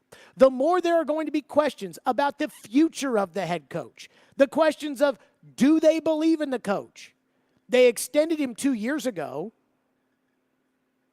They promoted him last year. But who knows with Amy Adams Strunk, because she extended John Robinson and fired him less than a year later. Who knows? And that's why I think ownership would be in their best interest to talk. Ownership would be in their best interest to come out right now and say, look, we knew this year was going to be tough. Just level with us. It's like a doctor. Just shoot it straight. Just tell me if I'm sick. Just tell me what it is. If you thought, hey, look, John Robinson, and we love John, and we thank him for everything, but we did not draft well in 2020, 2021, and I guess apparently now 2022. We did not draft well. So we are taking it on the chin, and because we're taking it on the chin, we've decided that, we need to focus our resources on the future. Not something I totally agree with, but I understand the logic. If you want to sit there and say, look, we overspent the last couple of years. We borrowed, and I'm not talking about the freaking cap. I'm talking about actual budgets. We borrowed from the future budgets to fit money in on guys like Julio Jones or on contracts for certain players or, we decided, fine. Let's pay the extra money. We had to pay 91 players 2 years ago. And so we had to borrow money that we had allocated for the upcoming seasons. And that's why we went out into free agency and said, hey, Rand, go shop in the discount section. That's why when the Broncos, one of the richest teams in the NFL, if not the richest team, had the same amount of cap space as you did, they were able to go shop for Mike McGlinchey and Ben Powers and Zach Allen, and you're shopping for Azeez Al-Shaair. But at least you got to tell us. If you're committed to Vrabel and you don't blame Vrabel at all for all of the losing that has happened over the last year, tell us. And I think that would make it easier for everybody else. Right now, I think Mike Vrabel is living a miserable existence. Some of it may be because he wants to go to the Patriots. I don't know if he does or doesn't. I certainly think he's got his problems here. No matter what Vrabel says to me, I do not believe when he got up there in Foxborough and said, trust me, I've been other places. It's special here. I think he's talking about you. Not you, the Titan fan, but you. Ownership. Your organization. So it's a long-winded way of saying it's bad right now. And I think these fans, and I don't want to speak for all of you, but as a Titan fan myself, I do kind of feel like I understand.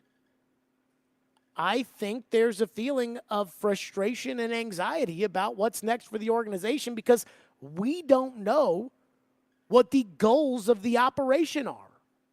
You can't just say, I will stop at nothing to get us a championship. Well, then why did you sign Andre Dillard? Why did you sign Azeez Al-Shaair? Why did you sign a backup right guard? Why didn't you go out and sign good players? But I'm not thinking that they'll actually do this. I just think they should. And I think it would be in the best interest of the team for them to do this, especially if they are committed to Vrabel. And then there's a second element to this, too. There's going to be a lot of teams, I think, that want Mike Vrabel as their coach this offseason. I can think of 3 already, the Chargers, the Bills, and the Patriots. 3 teams that want Mike Vrabel, I would assume. Now, I don't know what he wants or where he'd want to go or who he'd be willing to go to or anything like that. But when you are committed to somebody and they want him, they're going to pay a lot more than if they think he's on his way out. If I owned the team, I'd get up there and I would tell you how committed I am to Mike Vrabel, and I'd be thinking, boy, I freaking hope they come to me and say, fine, what will it take to take Vrabel off your hands? Whatever. And then I'd turn around and hire Bobby Slowick. 615-737-1025 is our phone number if you want a thought on that. 615-737-1025 here on the program. I'm not expecting we'll hear from ownership, but I think it's getting to the point to where we should. The other part of it is, and we're probably saving this in the kitty for when we get to about a month from now, when it'll have been a full year since they fired John Robinson. But you guys bitched about Robinson a lot. They obviously didn't like him very much, but this team's certainly not doing that much better without him. 615-737-1025. We'll get to your phones. Plus, one thing that you guys keep talking about, and I'm not talking about the Titans, and I'm not talking about me, but you guys keep talking about that makes you sound stupid. We'll get to that coming up next. 615-737-1025. What is not stupid is twice daily. That's right, and it's definitely not stupid to be a loyalty member with Twice Daily Rewards. That's right. Twice Daily, by the way, has you covered with made-to-order selections for breakfast, lunch, and everything in between. Get the breakfast sandwich you've been craving, whether it's the eggs over easy or scrambled and American cheese or pepper jack or another variety, or order a snack freshly warmed for you like a pretzel with salt or without, whichever way you prefer. The Twice Daily team is ready to make you exactly what you want any time of the day. Download that Twice Daily app and join the loyalty program to unlock special discount savings and so much more because it pays to be a member at Twice Daily, where you'll earn points and save money with every visit. And a reminder that if the Titans score on Sunday in the last 2 minutes of either half, first half, second half, doesn't matter, you get a free half sub the following Monday on the app if you're a loyalty member. That's twice daily. Again, you know I'm a loyalty member. Twice daily, fresh all day. Levis, too long in the pocket, and Vita Vea with the sack. The Titans are 3-6 after losing to the Bucks. I'm worried this is stunting the growth of the big picture here. Can they rebound against Jacksonville? You're not winning if the offensive line continues to play the way they have been playing. Keep it locked to Nashville's best Titans talk, 102.5 and 106.3 The Game and the Game Nashville app. When Genesis Diamonds has a sale, you know it's the real deal. And it's happening this weekend. Our final store-wide sale of the year with deep discounts up to 35% off. This is the big one, where the staff knows they can break all the rules. Plus, Genesis selection is nearly double. Designers are here from LA and New York with their entire collections on sale. Luxury pre-owned Rolexes are also marked down. All lab-grown diamonds are also included. The last and best jewelry buying opportunity of the year. Save up to 35%. Friday, Saturday, and Sunday only, and only at Genesis Diamonds. Green Hills and Cool Springs. Actor Portrayal, based on a real patient experience. I'm Mike. I'm a husband, proud father of two, work my butt off 6 days a week, some nights too. When my family or my company needs me to make it happen, I make it happen. But a few months ago, I started having trouble making it happen, in the bedroom. I tried some pills online, but they didn't work. Honestly, I thought about throwing in the towel on my sex life, but I'm not that old. I still want to enjoy intimacy with my wife. Like that poet said, I don't want to just go gently into that good night. So I went to the Tennessee Men's Clinic in Franklin. Got some lab work done, was prescribed some meds, and wow, it made it happen. I can't say enough about them. Their providers took care of me, followed up, and made sure I had a treatment plan that actually works. It's awesome. If I were you, and you're like me, I'd give them a call today, 615-208-9090, or go to TennesseeMen'sClinic.com. If you're like most guys, they'll make it happen for you too. Visit our website to learn more, including side effects. Treatments extra. Results vary. Hey, you know what I don't get? Why is that company always telling you to just do what? What is it? To just look like everybody else? Or maybe just pay way too much for your shoes? Well, at Skechers, we know what we want you to do. Just slip in. That's right, just slip in to new hands-free Skechers slip-ins. Why? Because slip-ins are the easiest, most comfortable shoes ever. You don't have to bend down to put them on. You don't even have to touch them. Find slip-ins for the whole family at a Skechers store, Skechers.com, or wherever stylish footwear is sold. Honey, come here, quick. What is it? Shh, check it out. All these highly rated wines are under $20. Total Wine must have made a mistake. Nope, they always have the lowest prices. Oh, remember that amazing rosé your sister brought over last week? See, it's right here. Whoa, that's a low price. I mean, whoa, that's a low price. With the lowest prices for over 30 years, you'll always find what you love and love what you find. Only at Total Wine & More. Drink responsibly, B21. Make sure you subscribe to the Stillman & Company podcast so you never miss a show. We're on Apple, Spotify, and all other major podcast platforms. This is Stillman & Company on 102.5 and 106.3 The Game and the Game Nashville app. With the combination of players that you have and coaches, that you guys can get to the answers on figuring out how to get the offensive line to allow the offense to get in sync. Yeah, I mean, I'm very confident. That's what our job is here. We're here to fix problems, and none of us have been good enough at any position, at any level. So that's our job. That's what I'm going to do, and I know that's what our team's going to do. And so we'll give ourselves a chance. We'll get a plan together, and get back to work. There you go, Vrabel. He'll figure it out. Most of you are like me. You believe that the 2023 season is over. Ian, do you think the 2023 season's over? Yes, I do. Okay, and I even think my dad, who again is not as reactive as I am to things, I think even he thinks that the 2023 season's over. So it is what it is. And they probably thought that again when they traded away Kevin Byard. They probably thought that the season was over anyways. Now, there is one thing that I beg of you. I do a lot of bitching about them, begging of them, please don't play this player, please play that player, please trade this guy, please get rid of that guy. But there is one thing that I do beg of you. Stop talking about $100 million in cap space for next year. Every time you say that, you sound so stupid. And I know that you're going to sit there and say, oh, here goes Jared again about how the salary cap is fake. And you're right, because the salary cap is fake. But what's wild to me, and I heard him doing it this morning on Robbie and Joe, the oldest, most ridiculous, like this is what a 13-year-old me would do. $100 million in cap space. Let's Google out and say, okay, who are the best free agents this upcoming year? Guys, this ain't baseball, where it's like, okay, everybody who's a free agent is basically going to be a free agent. First of all, in football, the best free agents don't hit free agency because they use the franchise tag on them. Secondly, in the NFL, a lot of these teams, when it comes to paying guys and the decision to pay a guy who's going to be a free agent or not, if the team wants to pay him, it doesn't come when the guy's going to be a free agent. It comes the year before, when that guy wants a contract and that team's not willing to pay it. Just like Jonathan Taylor and the Colts this year. Oh, they figured it out. He won't be a free agent. That's how this league works.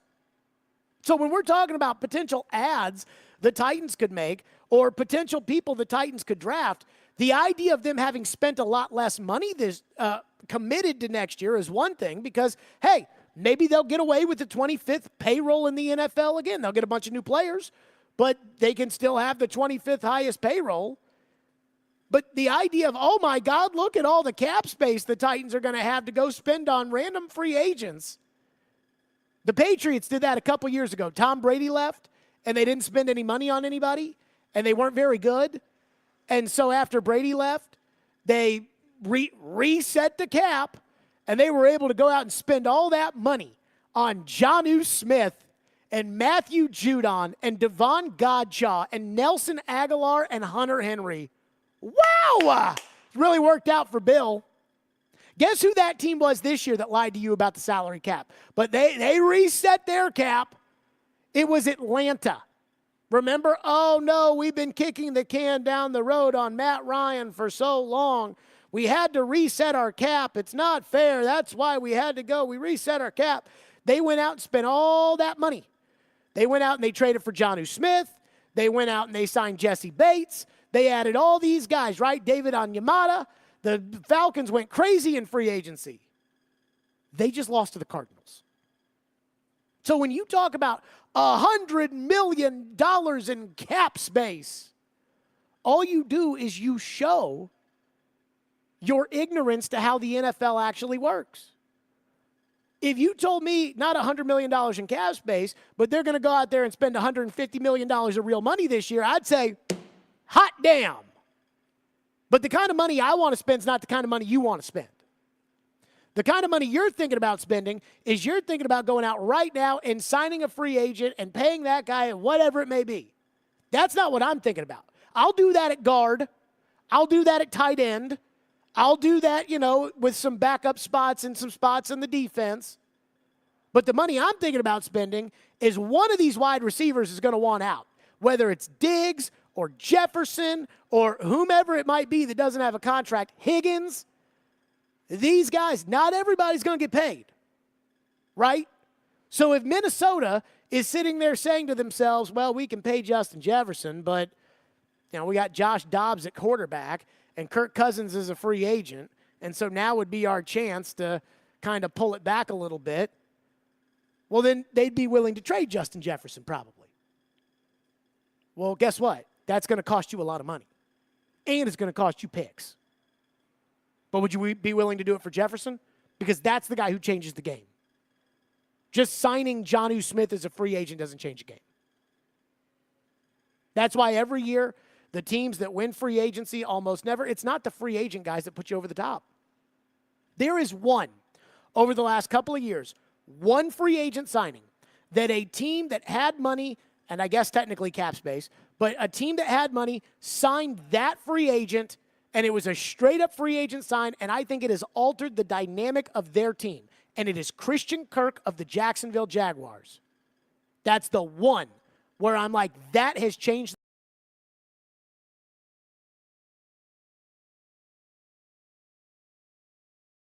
the game free agency.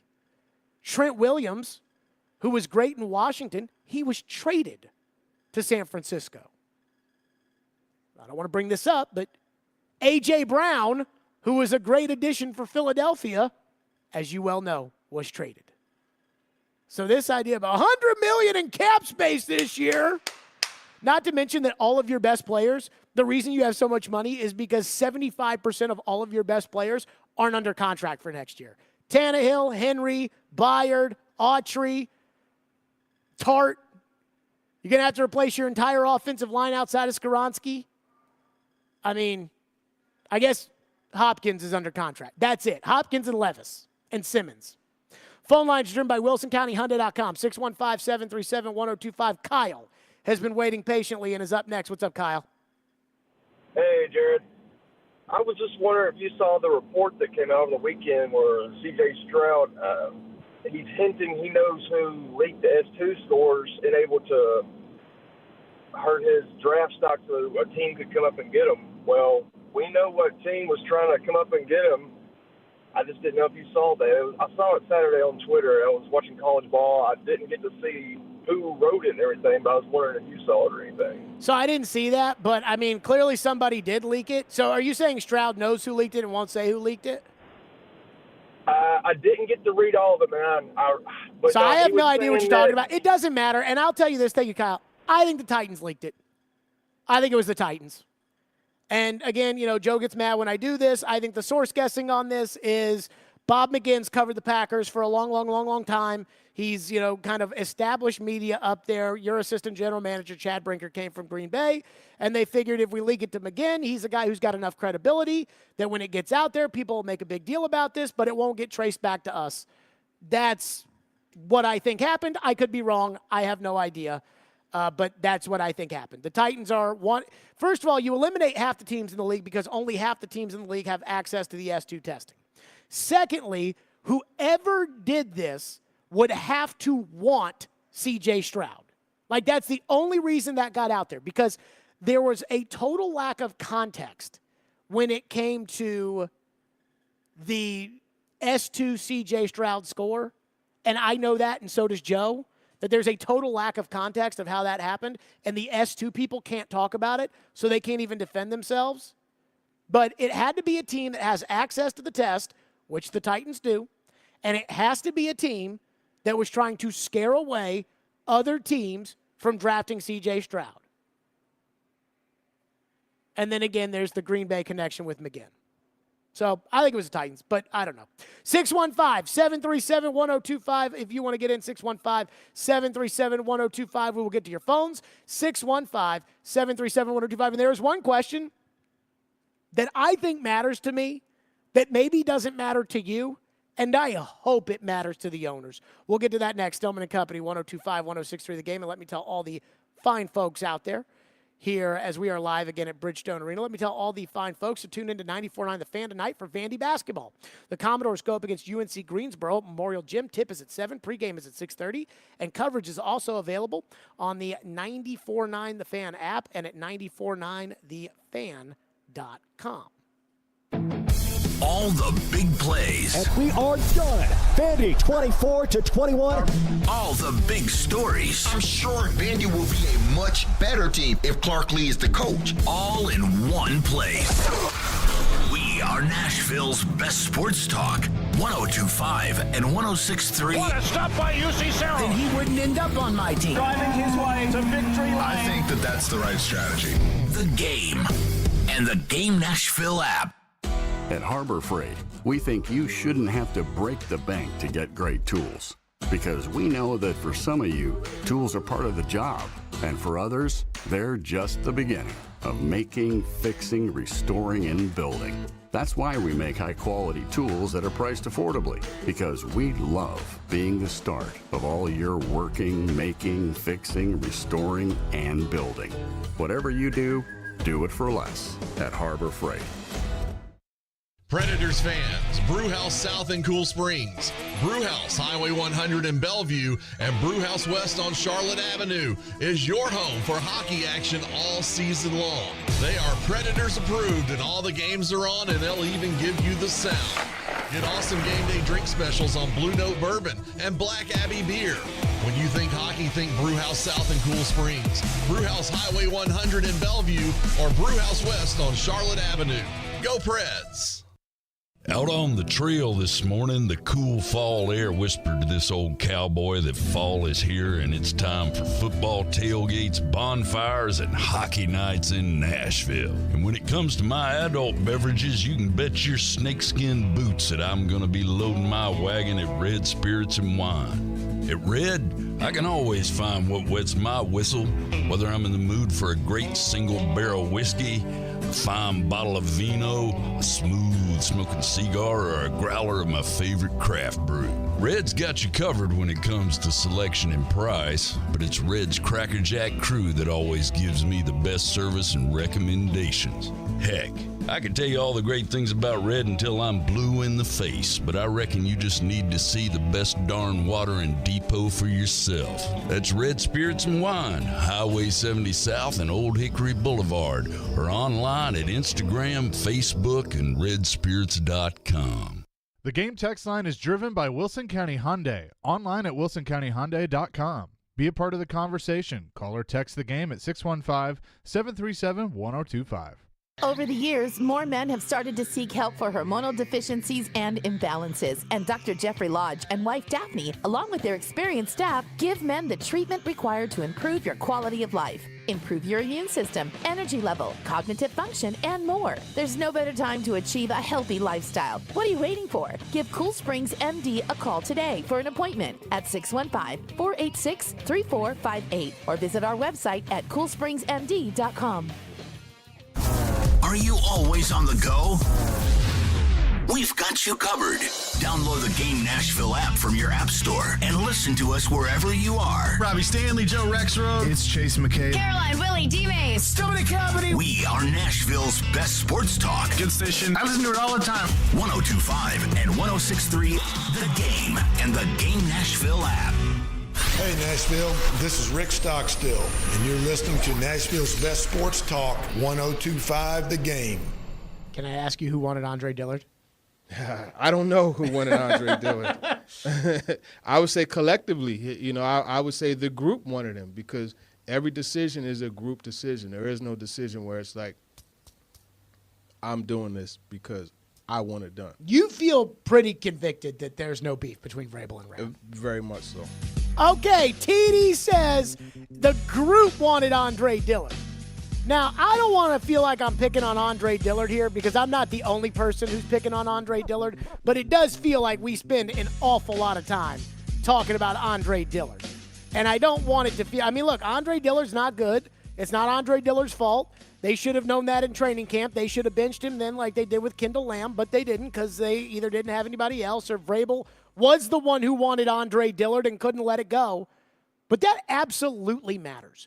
It drives me crazy how many of you out there think that, you know, it doesn't matter. That was a group decision. There's no way that it wasn't one person who said, hey, you know what? I think Dillard might be this guy. Let's take a look at the film. And that they looked at it, and one guy said, I don't know. And then another guy said, well, you know, I don't know. It's not. There had to be a guy that said, I think we should go with Dillard, so that the other person, I say, okay, fine, we'll go with Dillard. And I want to know who it is. And the reason I want to know who it was that wanted Andre Dillard is I want to know who not to trust from now on. Is it Vrabel not to trust? Is it Rand not to trust? Because quite frankly, the way I feel about it, by not knowing who it is, I don't trust either of them. And I love this like whole collaborating thing as if the Titans didn't do that when John Robinson was the general manager. Now, he had the final say, but it wasn't like Vrabel didn't have a say. I have it on pretty good authority that Vrabel and Arthur wanted Isaiah Wilson. But because John Robinson was the general manager and had final say, he's the one who gets pinned with it, which is how it should be. But I want to know who it is that is responsible for Andre Dillard. And then that will tell us who not to trust when it comes to evaluating players. 615-737-1025 is our phone number, and I don't believe that, it was a group collaboration. I don't believe in that, and I also don't believe in the group collaboration. Because the most important things when it comes to the NFL are not collaborative.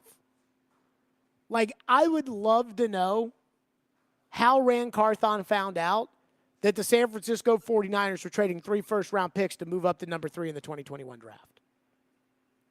My guess is Kyle didn't call everybody 3 weeks before and said, hey, here's what I'm thinking. It was either a text 5 minutes before it happened, or he found out just like we did on Twitter. But I would love to know that. Because when it comes to those big kind of decisions, in the functioning organizations, those things go in the vault. And you can't do that when you got to collaborate with 97 people. Texter into the text line says, what player would want to come to the Titans? Functional or not, the Titans are not an attractive destination. Let me tell you how the NFL works. And this is why I go back to Christian Kirk signing in Jacksonville and how that absolutely changed everything for the Jags. Remember how bad everybody thought that contract was? Christian Kirk, the second or third receiver in Arizona, signs for like $17 million a year in Jacksonville. And everybody's like, for Christian Kirk? But the reason that happened is because there were supposed to be a lot of good free agent wide receivers that were going to hit the market that year, and they all either got tagged or signed new deals. Devontae Adams got tagged. Chris Godwin signed a new contract. Mike Williams signed a new contract. All these receivers signed new contracts before they hit free agency, or again, they get tagged. So Jacksonville has a young quarterback, and they need receivers for their young quarterback, and they realize these guys they've drafted, like Laviska Shenault, they're not going to make it, just like we're starting to learn Treylon Burks probably isn't going to make it. They're starting to learn that these guys aren't going to make it, so we got to go buy a receiver. Well, Christian Kirk doesn't want to go to Jacksonville because Jacksonville doesn't win. Why would I want to go to Jacksonville? It's a dysfunctional franchise with a young quarterback, and you don't win. Well, we'll pay you more money than anybody else. Go Jags! Duval! That's how this works in the NFL. Yes, having Patrick Mahomes helps sometimes. And if you're looking to sign Donovan Smith, the left tackle from Tampa Bay, for $3 million so that you can get a $3 million left tackle, he may take $3 million to go play in Kansas City. But as we learn with DeAndre Hopkins when it comes to the NFL, money talks. Money talks. So I'm not worried about whether or not free agents will want to come here. I'm not worried about whether or not a Justin Jefferson would want to come here. If you got the money, they'll want to come here. But you have to be willing to pay the money. Terrell says, maybe it was the scouting department that liked Andre Dillard and gave the okay, and maybe the offensive line coach thought he could make it work. Well, see, now, if that's the case, then, well, you're letting the scouting decision make those, or the scouting department make those kind of decisions. That's John Robinson's scouting department, for the most part, that's around here, and that was around here in March of this year. So you fired John Robinson because you didn't think he was any good at making decisions, or you didn't think his scouts were any good at making decisions, and now you're telling me that it's not Vrabel's fault or Rand's fault that you signed Andre Dillard, but that, oh, no, it's the scouting department's fault, so you let the scouting department make those decisions?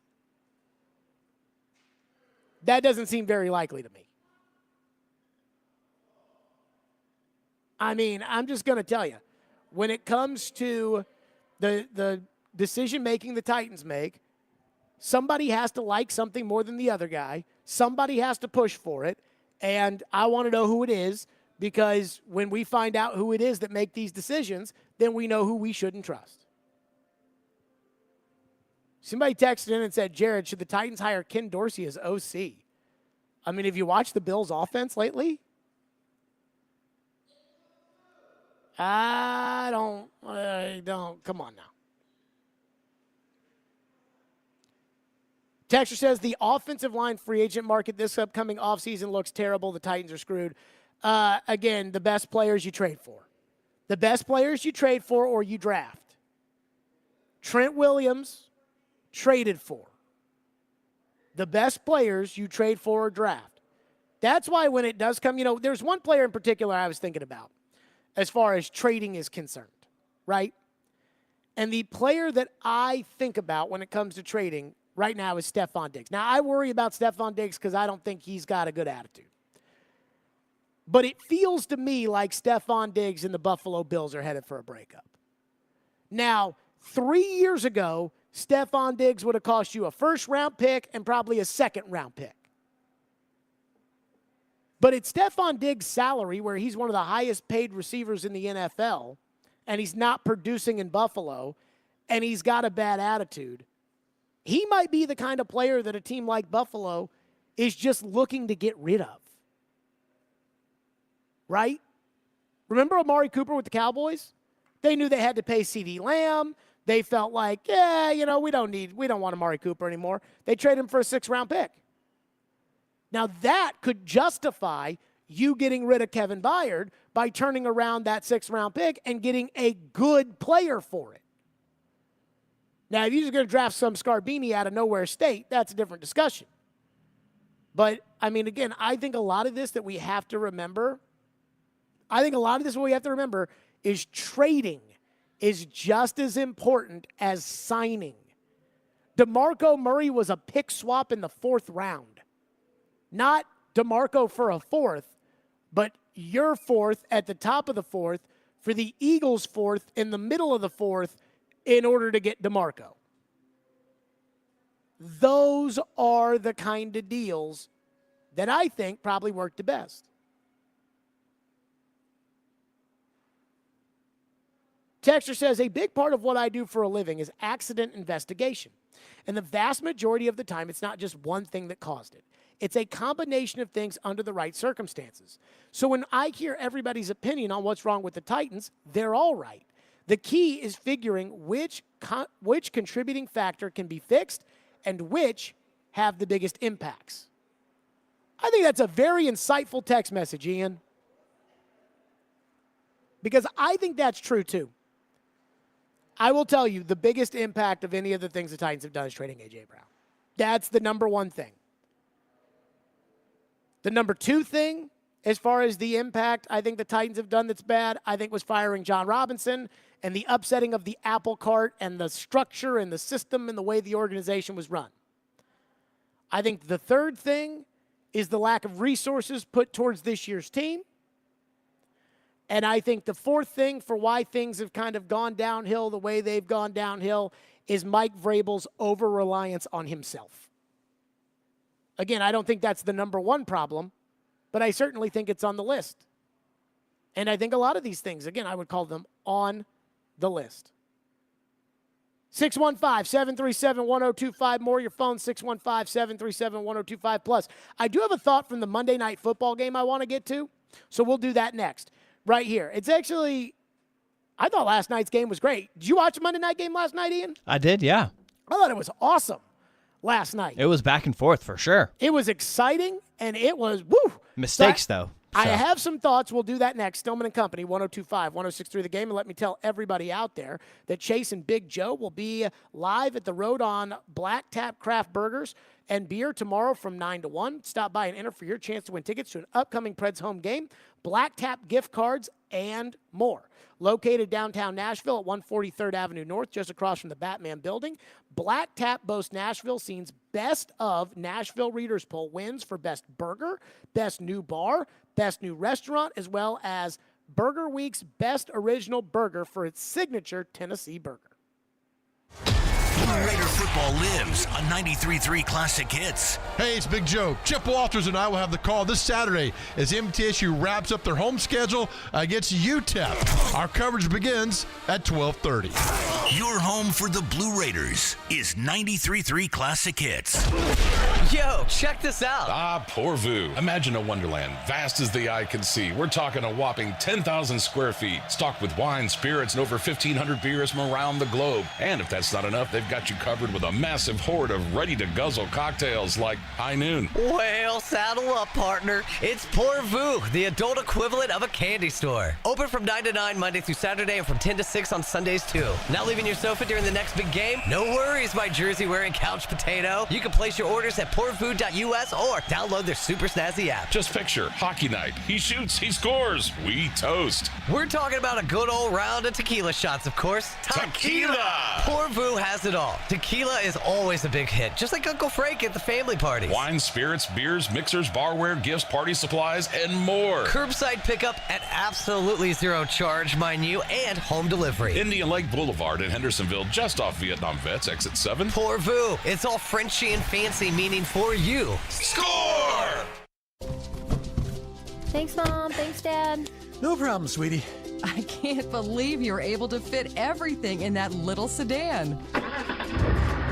Bye! When they move out, you can move on to a house that fits your life. It's time to live in a space that fits your family. Let Regal Realty Group get you into a home that is less to take care of. Save money or even make money on the sale of your current home. Get more info at regalrg.com. Need cash for the holidays or want to be credit card debt free for the new year? Call Loan Pronto today. Their Express Equity line of credit could get you $20, $50, $100,000 in as little as 5 days. Willie Donick here. Listen up. You've got a ton of equity in your home, and Loan Pronto can help turn that equity into cash to put it to use. You can access up to 95% of your home's value. Use the money to pay off all your credit cards or pay off personal loans. Start the home improvement project you've been looking for. You can get the money you need now and still keep your primary mortgage intact, so your 3% rate is protected. Call right now, 615-499-5780. Get the holiday cash you need or pay off all those credit cards. 615-499-5780 or go online at loanpronto.com. Equal housing lender, NMLS 166-1781, subject to lender approval. Get ready to dig into the future of construction. Look no further than Parman Tractor and Equipment. They've got the power and precision you need with link belt excavators, where red means go. Whether you're looking to rent or buy, link belt excavators are known for reliability and performance. When you see that red and gray machine on the job site, you know it's time to get things done. Parman Tractor's team offers unparalleled service. Visit parmantractor.com and get in the dirt with employee owners of Parman, where red means go. Don't miss out on totally outrageous customer service. Keeping it local. But do you trust? No, I don't trust him at all. But no, you're right. And fun. Can I ask you a question? You just did, but yeah. Every day. Catch you on the flippity flip. It's Chase McCain. No, like it can be displayed. And Big Joe Dubin. And they call me Joel Dooley. The Chase and Big Joe Show. Brought to you by Regal Realty Group. Weekdays at 9 on 102.5 and 106.3 The Game and the Game Nashville app. Tap that app. Download the Game Nashville app on your smartphone so you can listen to Stillman and Company on the go. This is Stillman and Company on 102.5 and 106.3 The Game and the Game Nashville app. 41-yard try for the win. Lutz. He missed it. But a flag is down.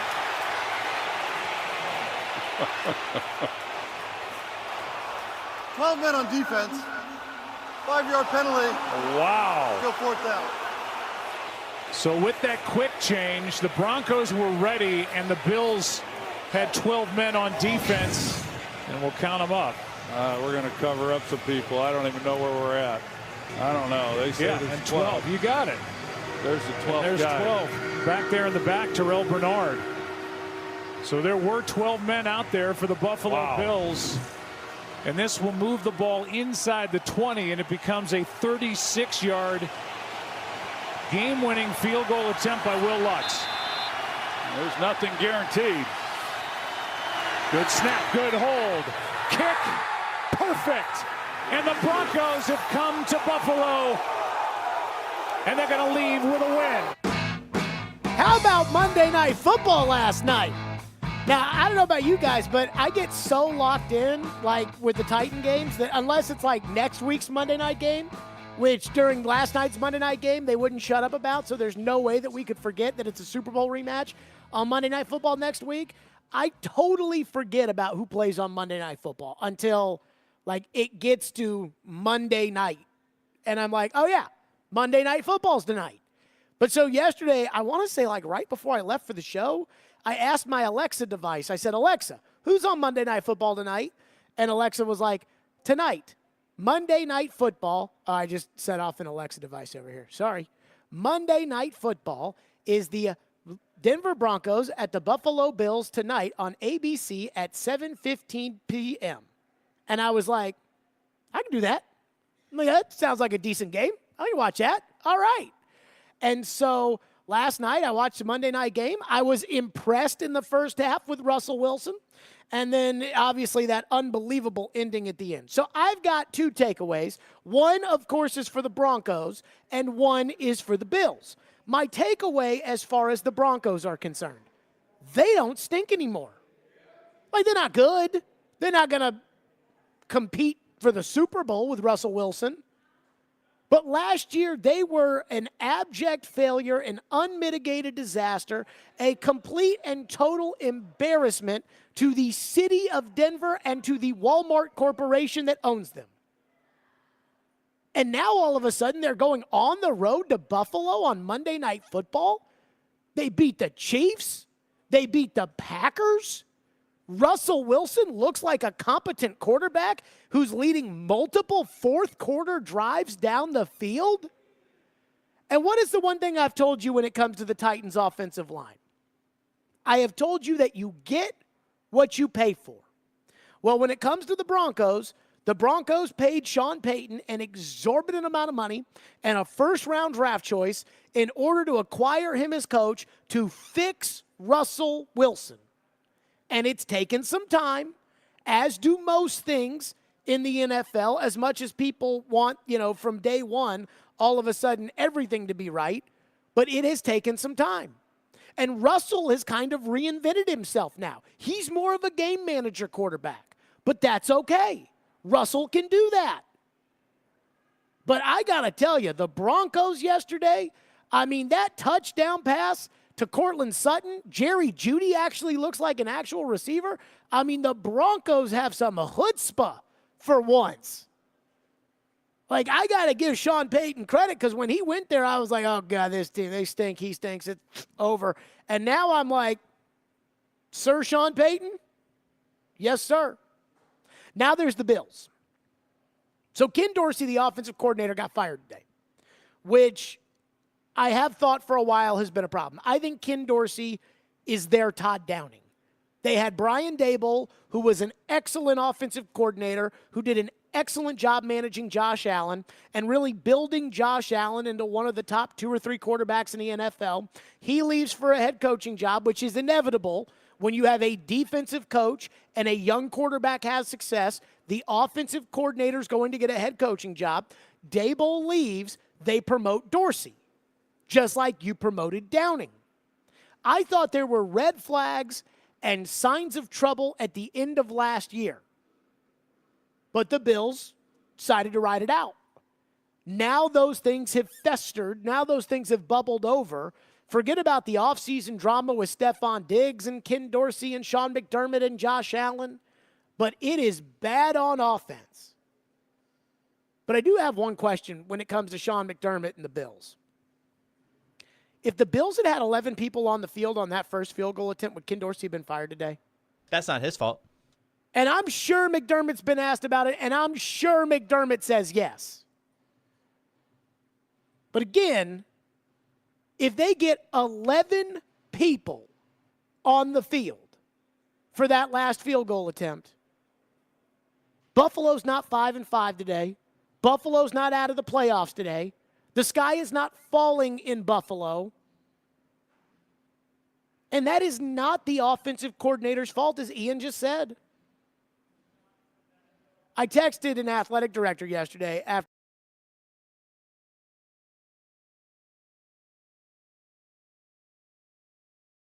the people on the field 17 days out of the year. Think about all the jobs an NFL coach feels like they have. All the responsibilities, right? I got to watch the film. I got to watch the film on the team we're about to play. I got to meet with the team. I got to get us ready for this. I got to do my press conference here. I got to do my coach's show there. I got to go to the grand opening of here for one of our big sponsors. I've got to talk to the owner about this. I've got to. And you know what? None of it is more important than making sure that you get 11 guys on the field. That's embarrassing. The way they lost yesterday was a fireable offense for the head coach. Now, the offense has regressed significantly, and I do think that the coordinator is probably to blame. I cannot wait, Ian, until we have Fitz on tomorrow, because Fitz, remember in the offseason, I was like, Fitz, I think Buffalo's going to take a step back. Oh, was he all aboard Ken Dorsey? Oh, he was all aboard the Josh Allen and the Bills. It's nothing to worry about. It's not a blip on the radar. Okay. But they have not been the same team. The Bills have not been the same team. Since Thanksgiving Day, they went on the road. Remember, Detroit sucked for about the first 9 weeks of the year last year. I want to say they were like 1-8. And then Detroit got good at the end of the season. And on Thanksgiving Day, they played Buffalo. And Josh Allen turned the football over, and it was a close game that came right down to the wire, and Buffalo won on a field goal. And Von Miller tore his ACL that day, and Buffalo has never been the same since that Thanksgiving Day game. Well, they're a little bit of a weird identity crisis in that they don't want Josh Allen to run as much, but that's like when the offense is most effective. They don't want the quarterback to get hurt. So they don't want him to get hurt, and it makes sense, but he can't help himself to run. Like when it gets down to it, he takes off, still kind of, and they want to coach that out of him, but they can't, and so they're like caught in between sometimes on offense. I think they just got to play to the identity of the quarterback and let it go. But that's a different discussion here. I think McDermott is going to be out at the end of the year. And I would add Buffalo to the list of teams that might be in the Mike Vrabel sweepstakes. Again, when it comes to a team that's looking for Mike Vrabel, it has to be a team that doesn't think that they're a scheme away or a quarterback whisperer away or a guru coach away. It's got to be a team that feels like we are a leader of men away. And with all the drama going down in Buffalo, I'm thinking maybe Buffalo could be on the list for the potential Vrabel landing spots. So I thought last night's Monday Night Football game was great. And again, salute to Sean Payton, because I didn't think Denver was fixable. And they got a better record now than the Titans, which is equally as depressing as it is anything else. But it was a good Monday Night Football game. And we got a good Thursday night game coming up this week. We've got, Cincinnati, Baltimore. Yep. Then the Titans play at noon on Sunday. Do we know who the late noon game is, or the late game Sunday is? You mean the afternoon game? Yeah. No, I don't. Because we got a good Thursday and a good Monday. And so if we can get a good late Sunday or a good Sunday night football, I actually would prefer a good late Sunday game and a bad Sunday night game. Because Sunday Night Football is on way too late for me. And I'd rather just watch Titans tape anyways. 615-737-1025 is our phone number if you want to weigh in. 615-737-1025. And boy, that was a good Monday Night Football game last night, even though that was also super late too. Coming up next, there is one thing that is absolutely apparent to me about Will Levis that I think the Titans know. And I think it's fixable. We'll get to that next. Stillman & Company, 102.5, 106.3 The Game. Tonight, the Predators continue their homestand against the Anaheim Ducks. Max Ers will have the pregame at 6. Jay Moore and I will have the call for you at 7. Your home for Smashville is 102.5 and 106.3 The Game and the Game Nashville app. ElectronicExpress.com. We make it happen. Teddy's Tavern, downtown's newest bar with an old Nashville feel, is conveniently located across the street from Bridgestone Arena and just blocks away from the pedestrian bridge. Get a taste of the new brunch menu to fuel your Titans Day pride on game day. Pre-game specials from 9 a.m. till kickoff when the Titans play at home include 2-for-1 draft beers, mimosas, and Bloody Marys. Teddy's Tavern is where you want to be before every Titans home game, so come downtown early and meet me at Teddy's. Genesis Diamond's biggest and last sale of the year is here this weekend. It's an extraordinary event with savings up to 35% store-wide. Rings, earrings, pendants, bands, bracelets, nothing's held back for this once-a-year 3-day store-wide event. Acclaimed designers are here with expanded collections and special pricing. Plus, get 0% interest financing. Luxury pre-owned Rolex is included. Lab-grown diamonds included. It's this Friday, Saturday, and yes, even open Sunday for this incredible event. Genesis Diamonds, Green Hills and Cool Springs. Your company's hiring. Who isn't? We would love to show you how to use 1025 The Game to attract and retain employees. We can also help you find the exact person you're looking for with a targeted digital campaign. You can trust our team to help you build your team. Email us at together@cromwellmedia.com. It's time to celebrate this fall and unleash the beast. Monster Brewing proudly presents to you Beast Unleashed. 0 caffeine, 0 sugar, all the adult beverage fun. The Beast is unleashed with great taste, bold familiar flavors, and 6% alcohol. Go wild with Mean Green, White Haze, Peach Perfect, and Scary Berries. Don't fear the Beast. Enjoy Beast Unleashed at your next tailgate or football party. Drink responsibly. Must be 21 and over. Hey, are you seeking relief? Maybe you would just like to enhance your day or night. Did you know there are illegal THC products available right here in Tennessee? I'm serious. You can have legal THC products shipped to the comfort of your home. Comfort in cannabis is only one website away. Visit greentreescompany.com. That's Green Trees with a Z. Change your life today. At the Home Depot, Saturdays are about two things: getting projects done right with Behr Premium Plus interior paint and football. That's right, Kirk Herbstreit. And with Behr's wall-to-wall coverage and long-lasting durable finish, you'll spend less time worrying about your walls, which means more time for football. For football. Upgrade your Saturday with Behr and the Home Depot. How doers get more done.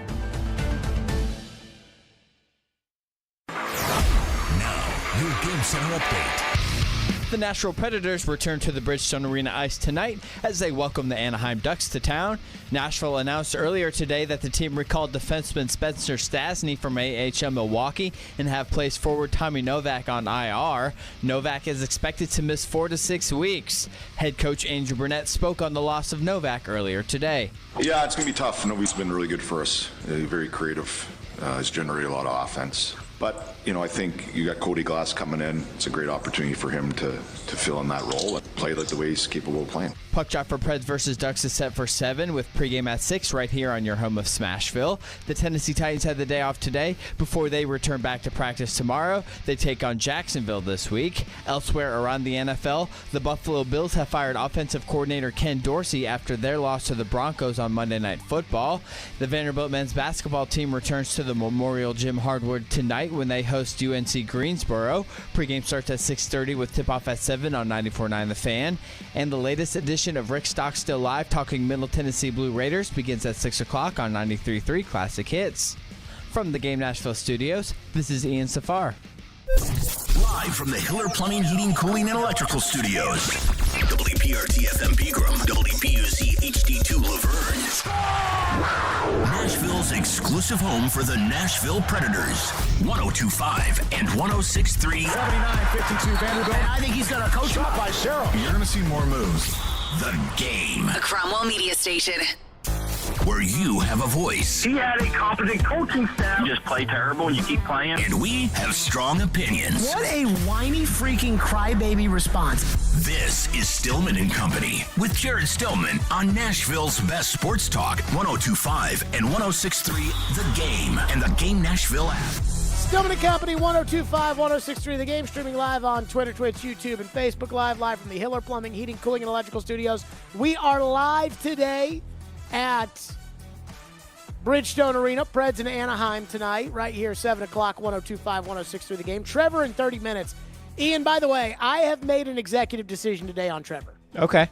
We're going to talk college football with Trevor because we got all these coaches' openings to get to. We got the Michigan situation to get to. So maybe we'll ask him a little bit about Levis, but we're going to talk college ball with Trevor at 4:30. Sounds when fun. He joins us in just a little bit. Now, I have watched the Will Levis tape, and I have analyzed every decision that Will Levis made on Sunday. I have analyzed every throw Will Levis has made. I have now watched, I think, multiple times every throw Will Levis has made as a member of the Titans. And I got to tell you this. I like Will Levis.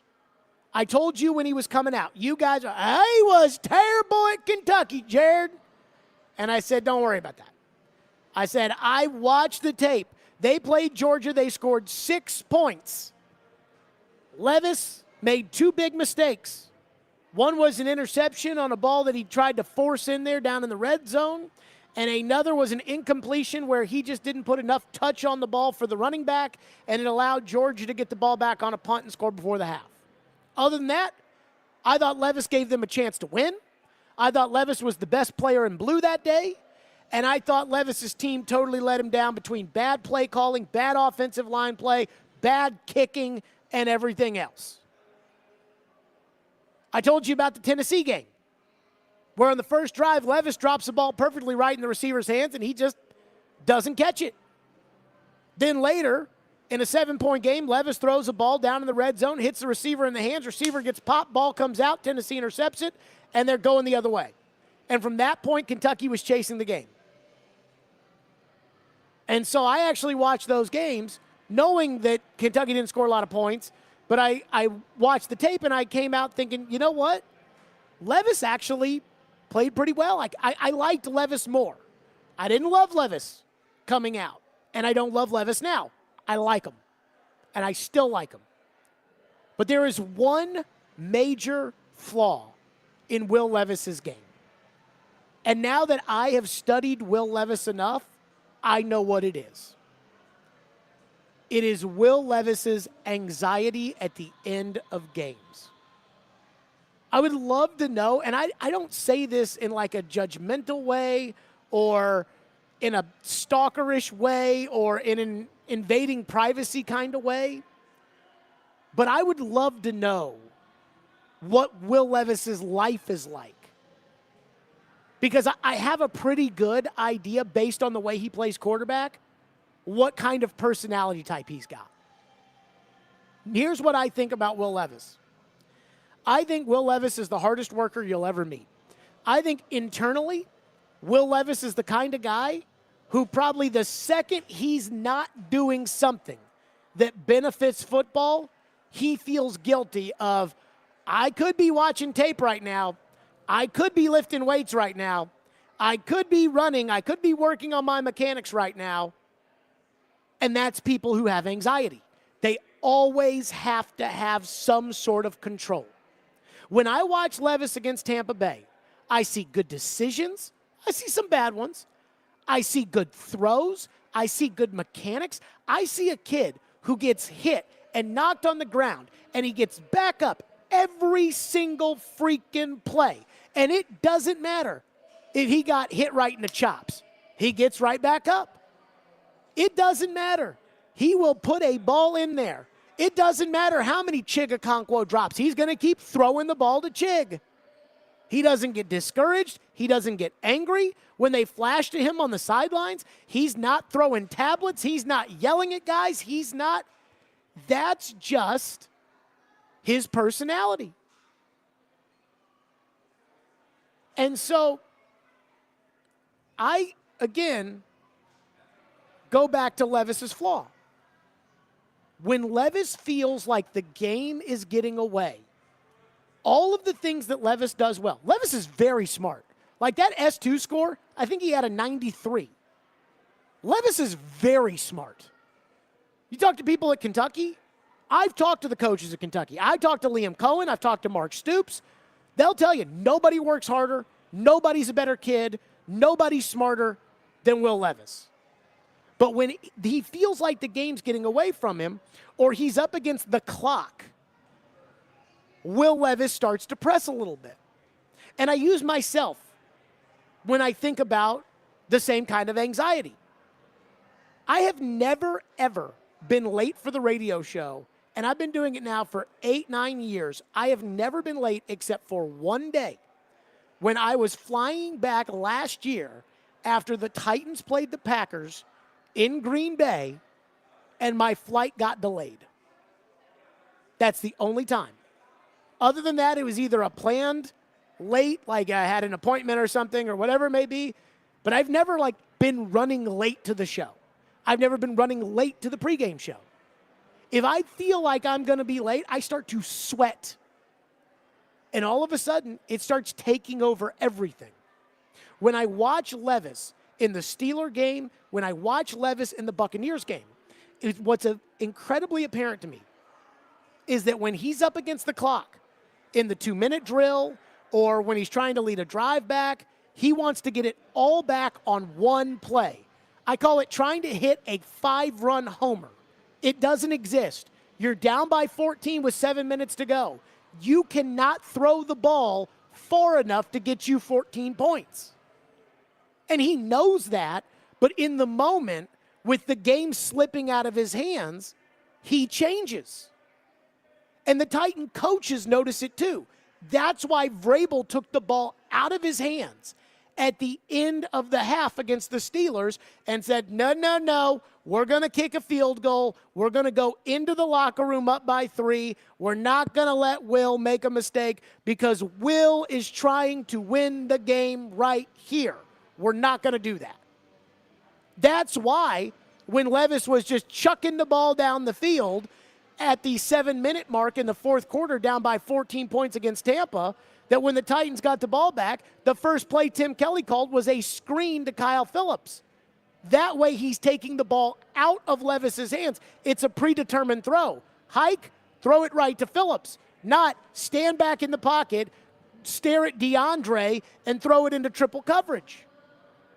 The good news is this is correctable if the Titans are willing to correct it. If Will Levis is willing to correct it, it is correctable.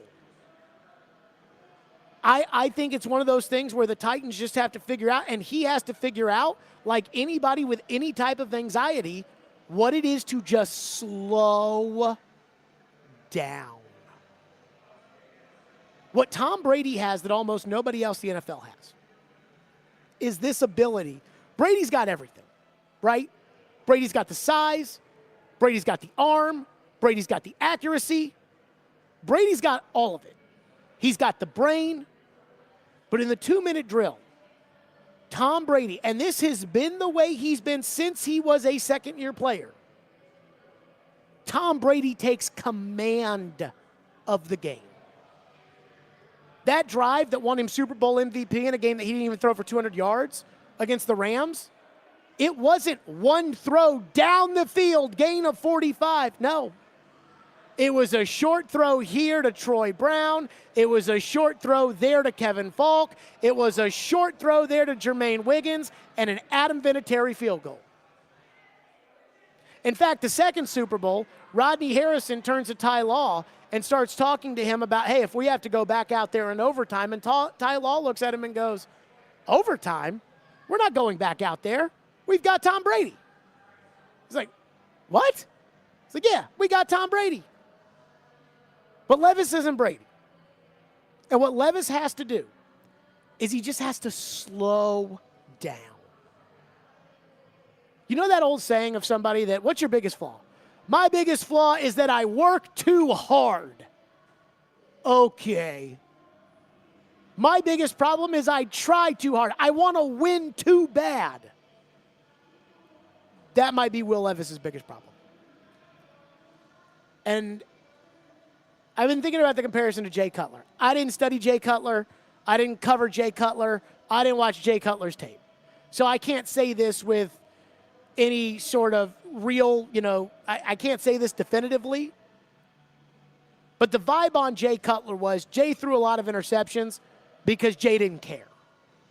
The vibe on Brett Favre was Brett Favre threw a lot of interceptions because Brett Favre was just stupid.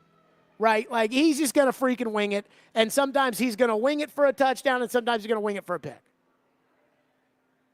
The vibe on Levis for me is not that he doesn't throw too many interceptions because he's lazy and he doesn't care, and he doesn't throw too many interceptions because he's stupid. Because I don't think he's lazy, I don't think he doesn't care, and I don't think he's stupid. But I think he throws interceptions because he's trying too hard to win the game. And that's the next step for him. And the Titan coaches is to slow down. 615-737-1025 if you want to weigh in. 615-737-1025. And Vrabel did say something yesterday that I was kind of rolling my eyes to. Watch the tape. I understand what he's talking about. We'll get to that next. Stillman & Company, again, live at Bridgestone Arena, 615-737-1025 if you want to weigh in today. Hey, Preds fans, do not miss tomorrow night Smashville Live. We'll be out at Brewhouse 100 in Bellevue at 6 o'clock. See the Predators star players up close and personal. This week's guests are Preds goalies Kevin Lankinen and UC Saros. Smashville Live is brought to you by the Black Abbey Brewing Company. He breaks down every game. The players are still going to be fine. And knows the ins and outs of the two-tone blue. They deal with their own position coaches. He is ESPN NFL Nation Titans reporter Turon Davenport. It's clear what he's doing. TD joins every Monday at 1, Thursdays at 3, Friday mornings at 8, and anytime on the Talkin' with TD podcast. I think that's really cool how he could show both sides. TD is on 102.5 and 106.3 The Game and the Game Nashville app. It's the Electronic Express Black Friday Savings Marathon. Every Sunday means hot new deals. Get the gifts you want and save up to 50% throughout the entire store. Get a TCL 65-inch 4K TV, now only $349, plus other hot deals. At Electronic Express, dream big, pay small with up to 36 months special financing on deals like a Frigidaire kitchen package, only $15.99, or a Microsoft Surface Pro 9, now only $8.99. Shop the Black Friday Savings Marathon at Electronic Express. We make it happen.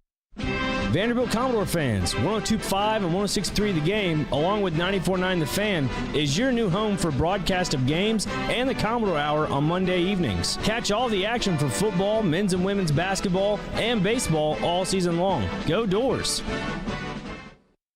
Check, check. You might already know about the Acura MDX. V6 engine, C7, a real driver's SUV. We have an announcement. We swapped that engine with a specially made 3-liter turbo V6. Race-tuned the steering and suspension. Added Brembo front calipers. And, for the first time, added Type S performance to an SUV. So, we're just gonna drop this right here. The Acura MDX and first ever MDX Type S. Acura, precision crafted performance. Experience the thrill at Gary Force Acura, proud sponsor of the Nashville Predators. TennesseeAcura.com. In this market, you'll find Fisher Investments is different than other money managers. Different how? Aren't we all just looking for the hottest stocks? Nope. We use diversified strategies to position our clients' portfolios for their long-term goals. You don't just provide cookie-cutter portfolios? No, we tailor our clients' portfolios to their goals and needs. But you still sell investments that generate high commissions for you, right? No, we don't sell commission-based products. We're a fiduciary, the highest standard of care for a financial advisor. It means we're obligated to act in our clients' best interest. So when do you make more money? Only when your clients make more money? Yep, we have one transparent management fee structured, so we do better when our clients do better. Sounds like you really look out for your clients. We do, because our priority is helping them achieve a comfortable retirement. That might be why most of our clients come from other money managers. Visit FisherInvestments.com to find out why investors like you switch to us. Fisher Investments. Clearly, different money management. Investments in securities involve the risk of loss. Hey, you know what I don't get? Why is that company always telling you to just do what? What is it? To just look like everybody else? Or maybe just pay way too much for your shoes? Well, at Skechers, we know what we want you to do. Just slip in. That's right, just slip in to new hands-free Skechers slip-ins. Why? Because slip-ins are the easiest, most comfortable shoes ever. You don't have to bend down to put them on. You don't even have to touch them. Find slip-ins for the whole family at a Skechers store, Skechers.com, or wherever stylish footwear is sold. This year, Staples wants everyone to have a happy Holla Deal. That's right, Holla Deal. Staples Holla Deals are amazing savings on hot holiday tech. Great prices on laptops, game systems, earbuds, and more. And now at Staples, you can save up to $350 on select PCs. During Staples Holla Deals, it's not about the fa-la-la. It's about saving moo-la-la. Save up to $350 on select PCs today at Staples. Ends 11/18 in-store only. See associate for details. Stillman & Company always gets reaction, not only from listeners, but for advertisers. This is General Manager Sean Ford. 102.5 The Game listeners love supporting our advertisers. Let us show you how you can be a part of the program. Email me at together@cromwellmedia.com. This is Stillman & Company on 102.5 and 106.3 The Game and the Game Nashville app. Where do you feel like this offseason maybe you and Rand maybe miscalculated on the offensive line? Yeah, I think there's been too much said, about that, particular spot. I mean, I think that, Rand and I and Chad and A-Rob and the coaching staff, like, we'll focus on, personnel and player acquisition when we get there. Right now it's focusing on, getting a meeting that has the corrections and, moving forward here to Jacksonville and, what we have. And so, I don't think that it's, a calculation or anything with regards to that. We just have to make sure that pieces are there and they know what to do, and that we're able to protect based on, the matchups and what it is each week. There you go. That was Vrabel talking about, hey, I think a little bit too much has been made about the offensive line, which I don't think is the case. I think plenty has been made about the offensive line, and the offensive line is a problem. But I do think what he was trying to get at there after watching the tape is the Titan wide receivers did almost no favors. And I am including the tight ends in this. The Titan receivers did almost nothing to help them win on Sunday. I mean, right now, DeAndre is by far the best receiver, but teams are going to try to take DeAndre away from you. Chris Moore is the second most reliable guy in terms of catching the ball, doing the right thing, being available, being productive in the run game. Chris Moore is number 2.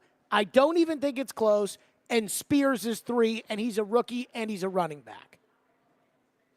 I mean, just having watched the tape, Chig had 2 massive drops, one of which was a touchdown, another of which was a first down around midfield, and he almost dropped a ball inside the red zone that allowed you to have an opportunity in the red zone. Josh Wiley, there was a throw that Levis tried to fit in the red zone, which was kind of high, and Wiley had to jump for it, and he couldn't have caught it. He didn't catch it. But the reason why Levis put that ball high was because he saw the linebacker there, and he knew, well, I'm going to try to take advantage of Wiley's height. But if Wiley can't get up there and catch the ball, it doesn't matter. And then Nick Westbrook-Akine, the throw that Will Levis made against the Falcons to score that touchdown for NWI, people talk about he was running 21 miles per hour and he wasn't even open, and Levis threw him open, and Levis threw a great ball to start the second half. Tim Kelly, and I think Tim Kelly called a good game on Sunday. Tim Kelly dialed up a bomb to start the second half. It would have been a 35-yard gain.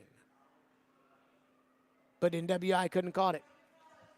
It was in between the hands, but he couldn't come down on it. And so this receiving group is not doing the young quarterback any favors. And then there's Chig. And the word I used when I asked about the offensive line with Vrabel and he and Rand in the offseason was miscalculation. The Titans had a horrendous miscalculation when it came to Chig Okonkwo. Gentry Estes said to me at training camp this year, he goes, I'm not buying the Chig hype. And I turned to him and I said, I am. Chig's got a big body. He's athletic. He was catching the ball in training camp. Tannehill seemed to have a lot of trust in him.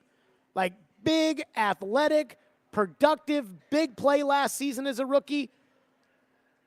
I was kind of buying it. Now, I asked before the start of the year, I said, has Chig done enough, like before the start of the offseason? I said, has he done enough to be the number 1 tight end of this team? And I forget who it was. They said, yes. I'm like, okay. But I still kind of had my reservations, because being an every down tight end is not just about having some flash plays here or there, but it's about being consistent and it's about mattering in the run game. And I'm like, can Chig do those things? And now we know the answer is no and no. But the difference between, and again, I bought the hype, but the difference between me and the Titans is I would not have entered this season without a starting tight end on the roster. And I mean that as in a guy that has started in the NFL as a tight end. There were tight ends to be had. Mike Gesicki went from the Dolphins to the Patriots. Dalton Schultz went from the Cowboys to the Texans. there were tight ends that were out there. Was Dallas Goedert out there? No. But Darren Waller was. Again, the point I guess I'm making here is that this was a risk the Titans took. That a fourth rounder who had a good rookie season catching the ball last year, they thought could be an every down tight end. And now, midway through this season, it's obvious that he's not, and there's no alternative here. Like, they can't play Trevon Wesco more. They can't play Josh Wiley more, which I think is what they're going to do, but even Wiley has his own shortcomings. So I think that, again, where they see themselves as far as tight end and what reality is, that is a big problem that I have. And again, it's not like, well, they didn't have any money and they couldn't have spent anything on anybody and they couldn't. They ended up spending money on DeAndre Hopkins. Not that they spent a lot of it on DeAndre, but they did end up spending some money on DeAndre. But they went into this year, like they broke OTAs in the offseason program, banking on Burks and Okonkwo, and those guys are certainly, they're not ready for starring roles. They may never be. They probably aren't going to be ready for starring roles. Texter into the text line says, Jared, over the last 6 years, what percentage would you give to each guy as to why the Titans are trash now? Mine are below for reference. Vrabel, 35%. Amy Adams Strunk, 25. John Robinson, 20. The training staff, 20. Vrabel doesn't coach him up. J-Rob brought in mainly trash, and Amy doesn't know what she's doing. Other coaches and players are the fault of these guys. I mean, like, I think the root of the issue for the Titans, like, it's hard for me to, like, tell you a percentage of each person's level of blame. And, I mean, the biggest issue is that they traded A.J. Brown, which I was wrong on. I thought that was a good trade. Like, I understood it. I bought into the Patriot way and AJ's Twitter fingers and everything else. And, you know, I wasn't privy to what was going on at the time, where it now feels, just having listened to everybody, pretty obvious that Tory Dandy, the agent, trying to make a splash, ended up playing John Robinson, but it worked. The same thing San Francisco didn't let them do when it came to Deebo Samuel. But, I mean, I'm not going to sit here and tell you all the blame goes to this guy, that guy, this one, that one. I mean, I think the biggest decision they made that's hurt the most is trading AJ. I think the second biggest was firing John the way they did. 615-737-1025. Trevor will join us next. Alabama back from the dead, but more importantly, Harbaugh and Michigan. What in the hell is going on? We will talk to Trevor about that, and we will do that next. Stillman & Company, 102.5, 106.3 The Game. All the big plays. Rebound, try out in front, and Saros covers it up. All the big stories. Andrew Burnett reportedly hired as the next head coach of the Predators. All in one place. We are Nashville's best sports talk.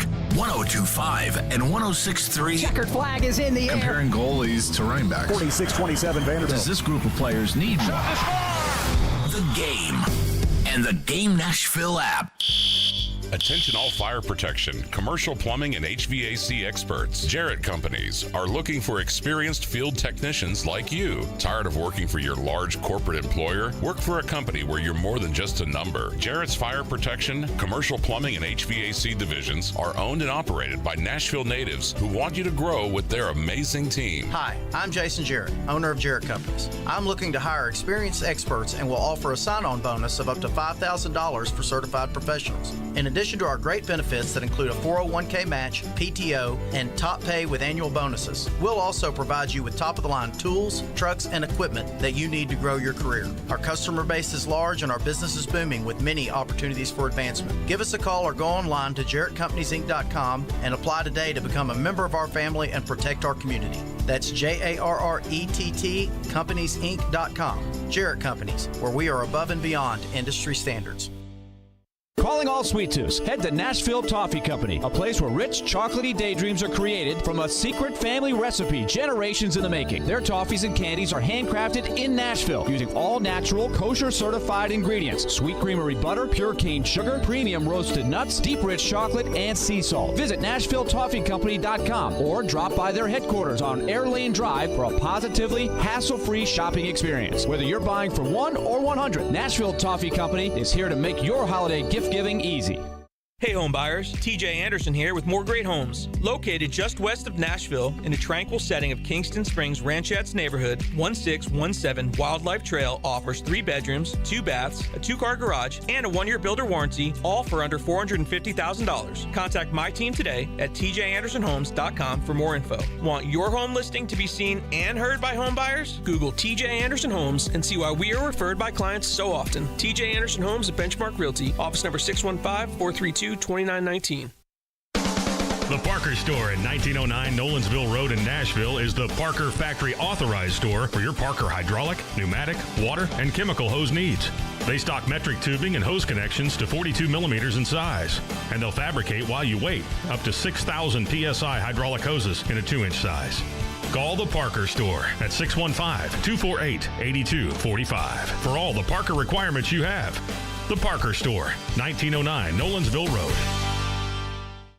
This year, celebrate with your loved ones at Kitchen Notes inside the Omni Nashville Hotel. Enjoy Southern farm to table dishes with an elegant touch that is only available from the Omni Nashville Hotel. Start with citrus poached shrimp and cocktail crab claws, then move quickly to the main menu featuring herb roast turkey and smoked prime rib. Plus, indulge in a variety of sides and breakfast items. Enjoy Thanksgiving with your friends and family at Kitchen Notes inside the Omni Nashville Hotel from 10 a.m. till 3 p.m. Make your reservation now at opentable.com. Whether it's college football, players might end up not going to Alabama or Georgia, or the NFL, I think that this team wins the AFC South. Trevor knows. Join ESPN's Trevor Maddich every Tuesday at 4:30 on Stillman and Company as he gives his opinions on the latest from the gridiron. I'm going to the team where I can get a ring. Trevor Maddich brought to you by Houston Clinic Orthopedics, where experience matters, on 102.5 and 106.3 The Game and the Game Nashville app. What's up, Nashville? This is Stephen A. Smith. You're listening to Nashville's best sports talk, ESPN 102.5 The Game. Stillman and Company. So I was arguing on Saturday on Sirius XM after the Penn State-Michigan game with callers for 4 hours about the Jim Harbaugh suspension.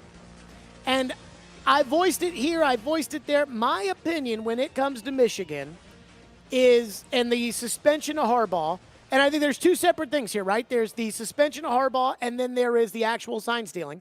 My opinion is I think Michigan did it. I think they're guilty. I think that there's enough evidence. I think Tony Petitti told them that in the letter that, like, hey, we haven't finished our investigation, but we have evidence that proves that you did this. And ultimately, I think Harbaugh should lose his job over this. For the suspension of 3 games before the suspension of 3 games before the investigation's complete, I have no opinion. I can be persuaded either way. And boy, did the phones light up. But if I was taking a call from Detroit, they were shockingly pro Harbaugh, and everybody's doing it, and the Big Ten should have waited, and the sign stealing doesn't matter. And if I took a call from Ohio, shockingly it was they're the biggest cheaters, and I can't believe that those Michigan fans would say that. Trevor Maddich joins us now, presented by Houston Clinic Orthopedics, when experience matters in Twin Peaks, 29-degree drafts and wall-to-wall sports. Trevor, let's start with this. Do you think the suspension of Jim Harbaugh was appropriate by the Big Ten? Not yet. I think Michigan is right that due process needed more time to play out. There's a lot of information out there, a lot of evidence that makes it pretty clear, if not conclusive, but certainly pretty clear that the allegations that they did advanced scouting with electronic means, there's a paper trail about it, that seems to be true, right? But Michigan needs to have a chance to say their side of the story relative to that. And then there's a second part of it, because if we assume that it's true that they did the advanced scouting and used electronic means in order to steal signs, Then the question is, did it get onto the field in terms of a competitive advantage at the coordinator level where they actually used these signs stolen to be able to implement play calls, which gave them that advantage in the game. So I didn't hear anything from the Big Ten about whether or not they come to a conclusion about that. And so to me, the investigation is not done yet. It's premature to jump in and do some sort of a punishment because there's still more work to do. And Michigan deserves a chance to answer all this stuff. There'll be all kinds of time to rain on Michigan. If this stuff turns out to be proven true, we hear both sides of the story and it comes down on, yeah, Michigan's guilty. Okay. Seems like they are guilty on the advanced scouting side, but the investigation isn't done yet. And so I think it's premature. I think Michigan is right about that side of it. Here's my problem, though.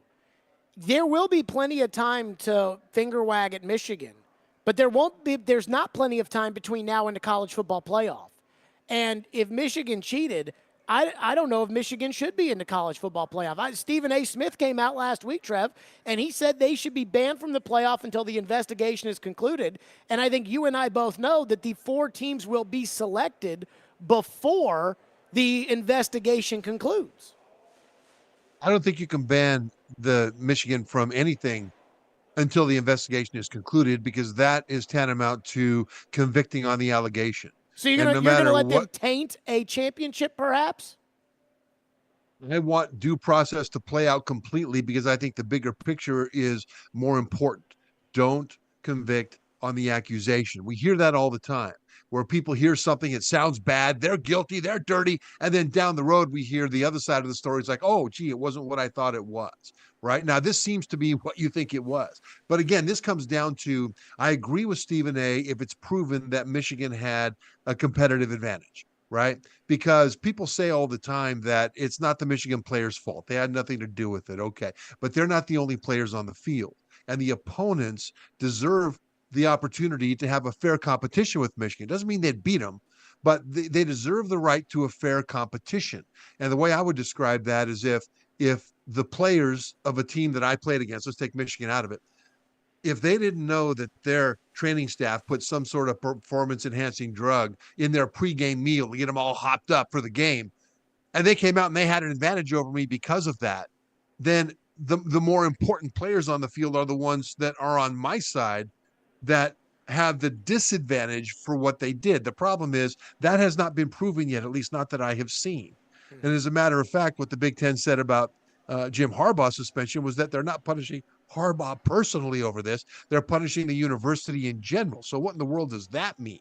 So I am fine with leveling sanctions on Michigan when it comes to a competitive advantage, therefore no postseason and things like that, if that is proven. But until it is proven, it is not proven. And the bigger picture is we cannot convict and punish on the allegation, no matter how bad it looks, until there's proof.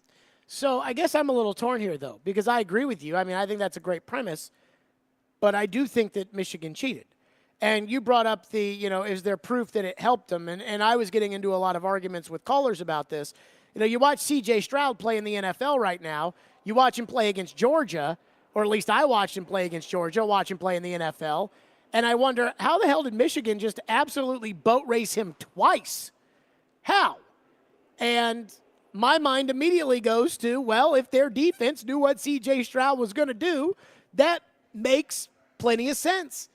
But I say this because I don't know that they didn't beat Ohio State fair and square. But if it didn't work, Trevor, then they wouldn't have kept doing it. They wouldn't have paid for it.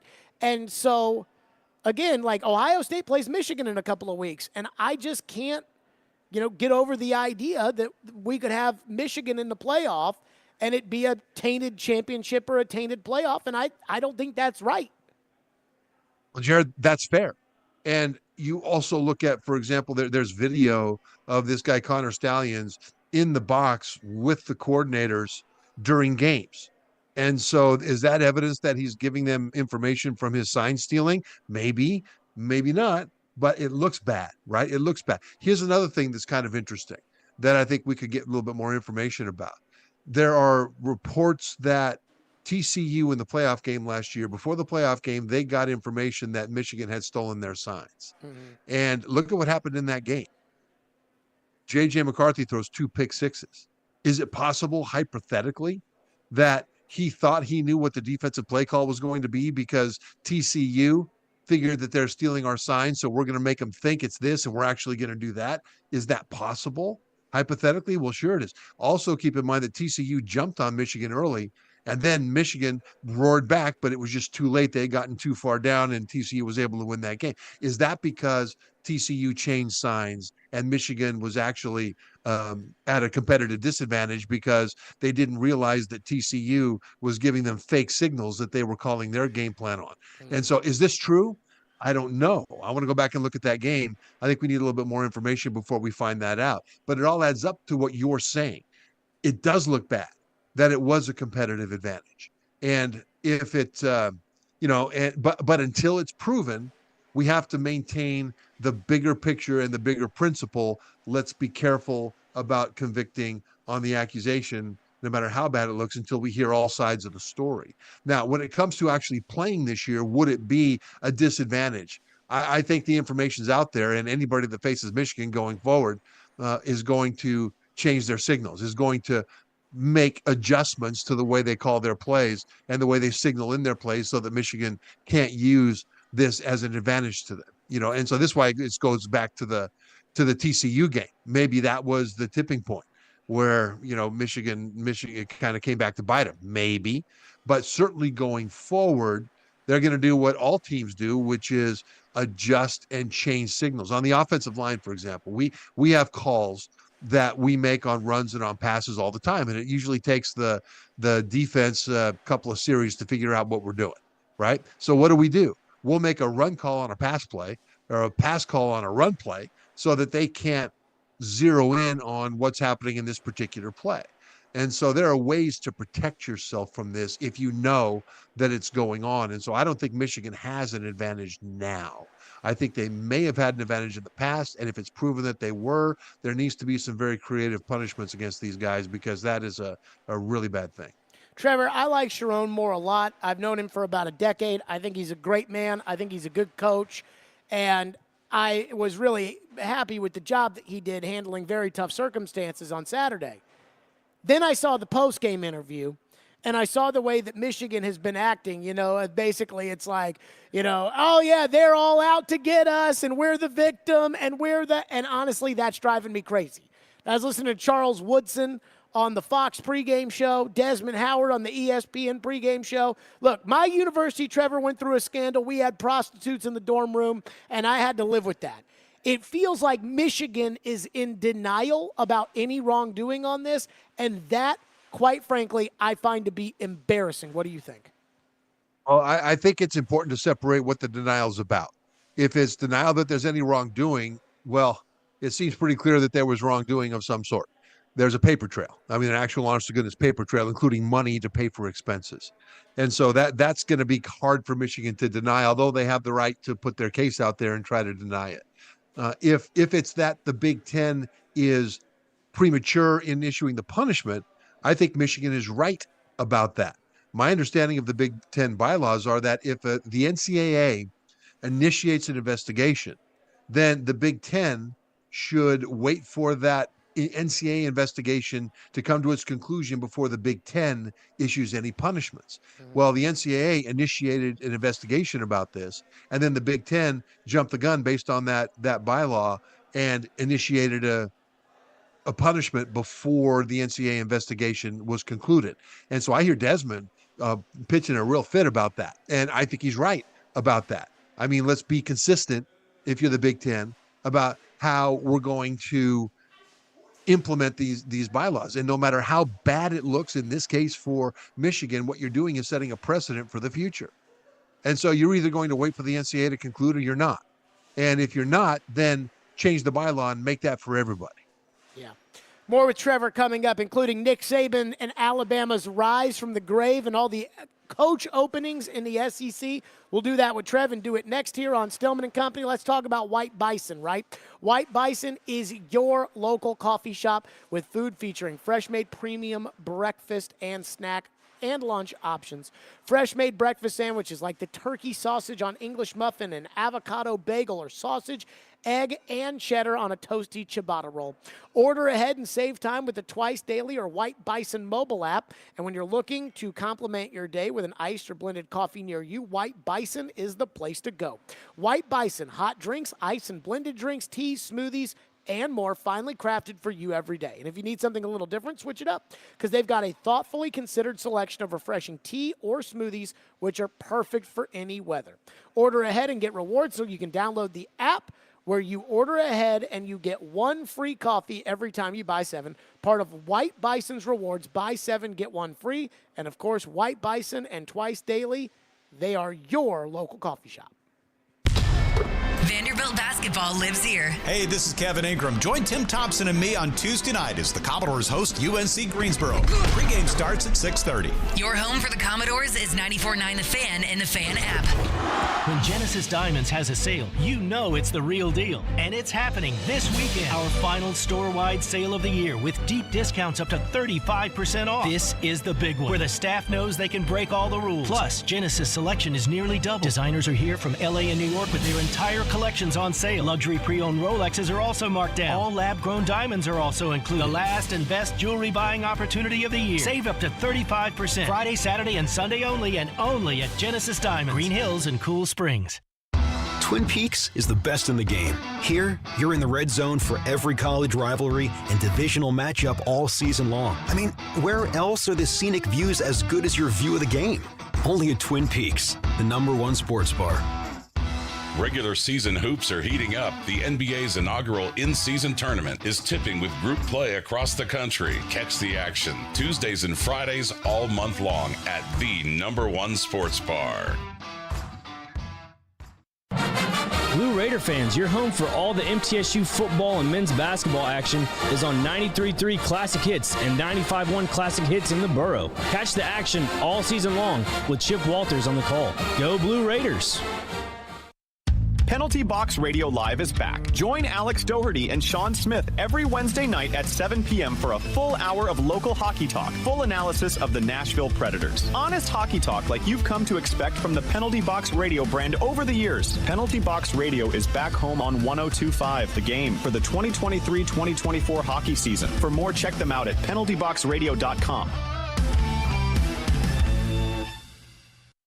People of all ages can experience spine pain. What hurts the most is what it does to your life, making simple activities feel like an uphill battle. Houston Clinic Orthopedics and their team of specialists aim to get you back to your active and enjoyable life. Let Houston Clinic Orthopedics bring lasting relief if you're suffering from any of the following: spinal stenosis, herniated discs, sciatica, degenerative disc disease, and more. To experience world-class orthopedic care, visit tn.houston.com, where experience matters. Sometimes they take themselves too seriously. Tony Stark? Yeah. Right, Robert Downey Jr. They killed off Iron Man. They did. Actually, they never do that. How do you kill Iron Man? Well, now you gotta go watch Unplug it? Yeah. I mean, legit question. I'm not gonna watch it. They killed Iron Man? Take the batteries out. The Chase and Big Joe Show, brought to you by Regal Realty Group. Weekdays at 9 on 102.5 and 106.3 The Game and the Game Nashville app. You can always join the show by calling or texting at 615-737-1025. Our phone line is driven by WilsonCountyHyundai.com. This is Stillman and Company on 102.5 and 106.3 The Game and the Game Nashville app. Trevor Maddich is presented by Houston Clinic Orthopedics and by Twin Peaks, home of 29-degree drafts and wall-to-wall sports. Okay, Trev, Jimbo's out at A&M. They've got an infinite budget. And yet, if I was a great college football coach, or you're not even going to get a great coach because the great coaches are going to stay where they are. If I was a college football coach that had a little name recognition and A&M was going to pay me $1 gazillion, I still probably wouldn't take the job because I think A&M is a kooky place. What do we make of the A&M situation? In support of what you just suggested, think of this. A&M is talked about as being this giant that's just waiting to break out. And you've got to think that they last won a conference championship, Big 12 championship, in 1998.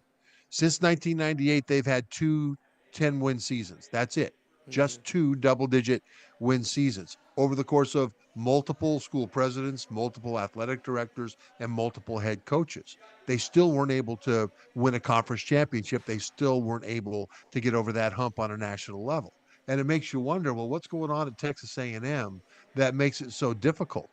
Is it just that they haven't found the right guy, or is there some sort of inertia behind the scenes? I know one of the problems at Texas has famously been the boosters behind the scenes need to be aligned by a head coach with the right personality, because otherwise they will want to put their own thumbprint on it, and there's too many thumbs in that pie. Is that the case at A&M?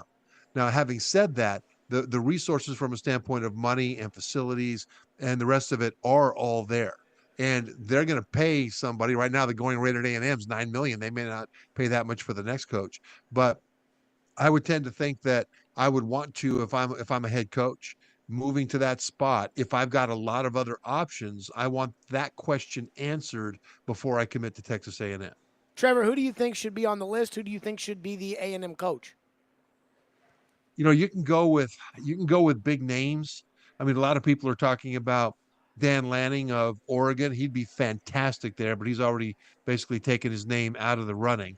People are talking about Lane Kiffin of Ole Miss, and this is one Why of would the. you do that? Lane does. I mean, the problem with because it's a A&M big is that they name. can win against everybody else in the SEC, but they can't beat the good teams, and Lane can't beat the good teams either.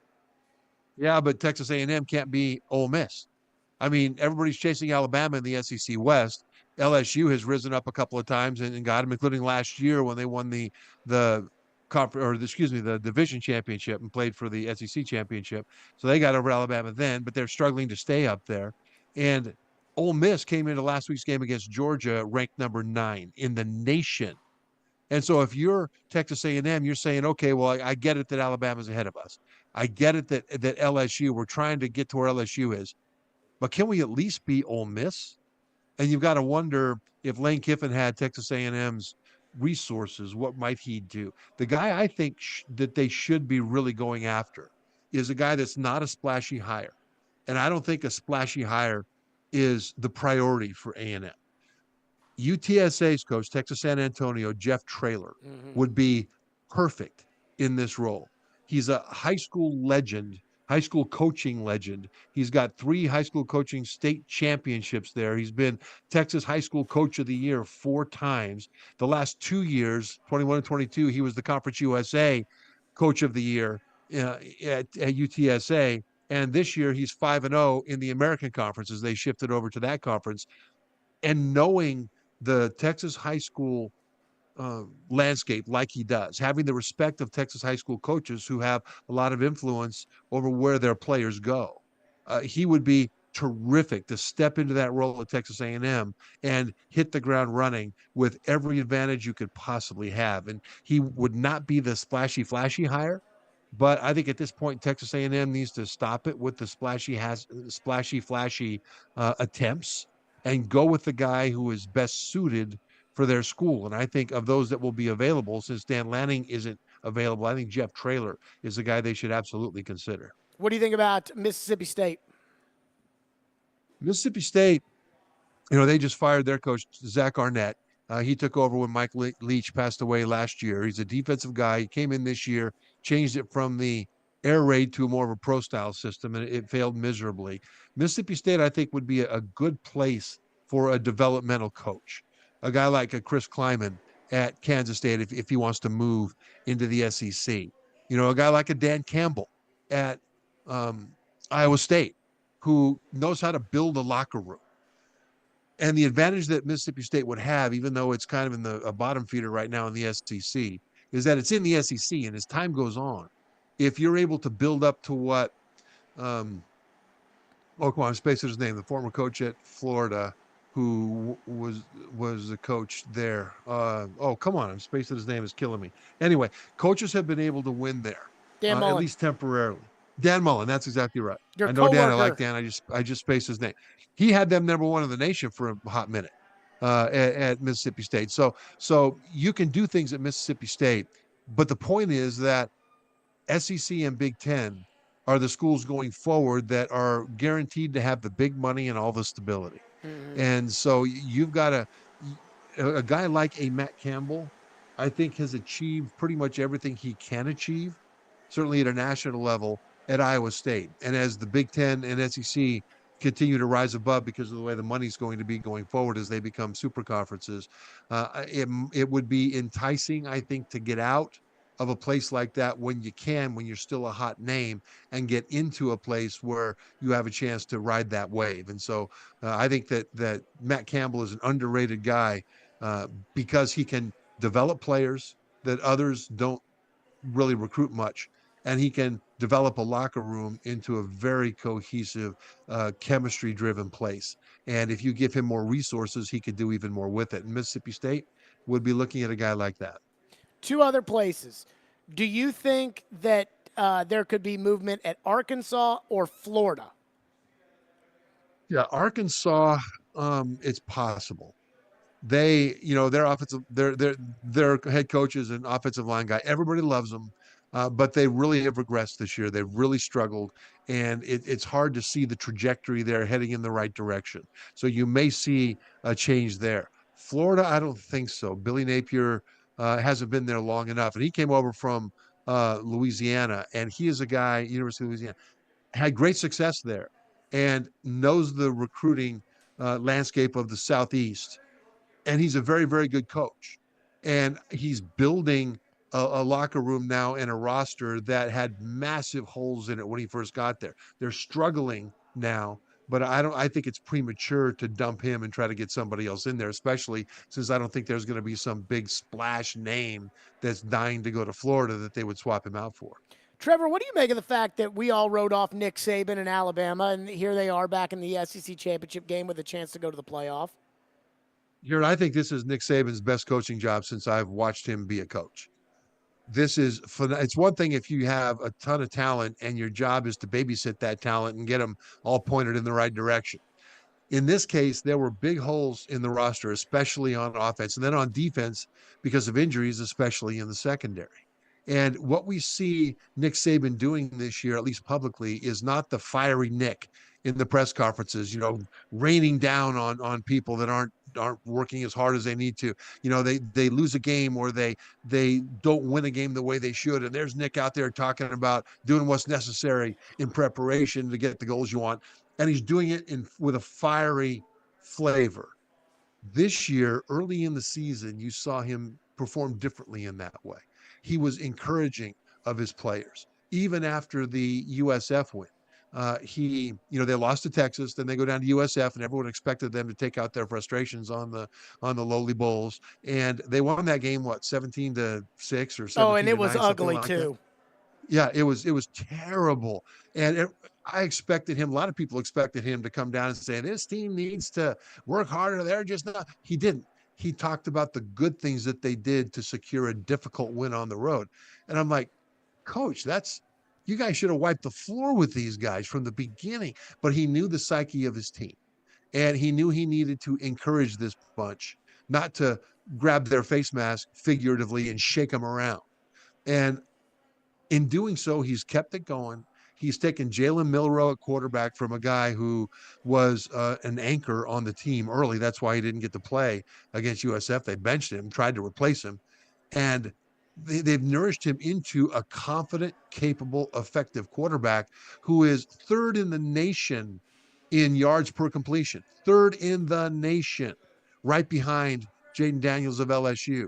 The offensive line is still a work in progress, but he's got a bunch of young guys there that he is building into a cohesive team, and he's doing it with a lot more Matt Campbell style nurturing than hothead style jumping down their throat. And so I think this is a fantastic job by Saban. Trevor, last one for you. Your thoughts on Tennessee going on the road to Missouri? I thought it was at least going to be a close game, and they got spanked on the fanny. Your thoughts? Yeah, they did. The problem is they're kind of a one-trick pony now. And that trick is run the ball. I mean, last year they were up-tempo, throw the ball down the field, and nobody could stop them. They just were an offensive machine. This year, they don't have the ability to complete those deep passes, whether it's quarterback, receiver, combination of the two. They just don't. So now they're up-tempo, run the ball. And so Missouri was able to slow them down and take away what they did, and they didn't have a plan B to go to. And that really has limited their ceiling in this game. If they can overpower people on the ground, man, they look good. But if they can't, they don't have a fallback position. Trevor Matich, as always, is presented by Twin Peaks and Houston Clinic Orthopedics. Trev, great stuff. Appreciate you, as always. Thanks, Jared. Yep, Trevor Matich joining us on the program. So what he said about Nick Saban, his best coaching job, actually popped into my head something I've been thinking all day about when it comes to the NFL. We'll get to that coming up next. Stillman and Company live from Bridgestone Arena, 102.5, 106.3 The Game. Predators fans, Brewhouse South in Cool Springs, Brewhouse 100 in Bellevue, and Brewhouse West on Charlotte Avenue are 102.5 The Game's official home for Predators watch parties. Catch all the games at Brewhouse and enjoy great specials on Blue Note Bourbon and Black Abbey Beer. We are your home for Smashville. 102.5 and 106.3 The Game and the Game Nashville app. ElectronicExpress.com. We make it happen. Time for the Predators Report. Presented by Newton Nissan. The Nashville Predators still trying to figure out what happened on Saturday night. How did they lose a pair of 2-goal leads over the Arizona Coyotes, only to lose to Arizona 7-5? So it doesn't get any easier for them tonight when they return to Bridgestone Arena for the second game of a 5-game homestand and play host to the Anaheim Ducks, their first meeting of the year. For those unfamiliar, the Ducks have been one of the hottest clubs in the NHL. They now have won 7 of their last 9 after Sunday's victory over the San Jose Sharks in Anaheim. Pre-game show coverage underway for you tonight at 7 o'clock. Jay Moore will join me for the play-by-play of the game. Predators and the Anaheim Ducks from Bridgestone Arena, a Tuesday night in Smashville.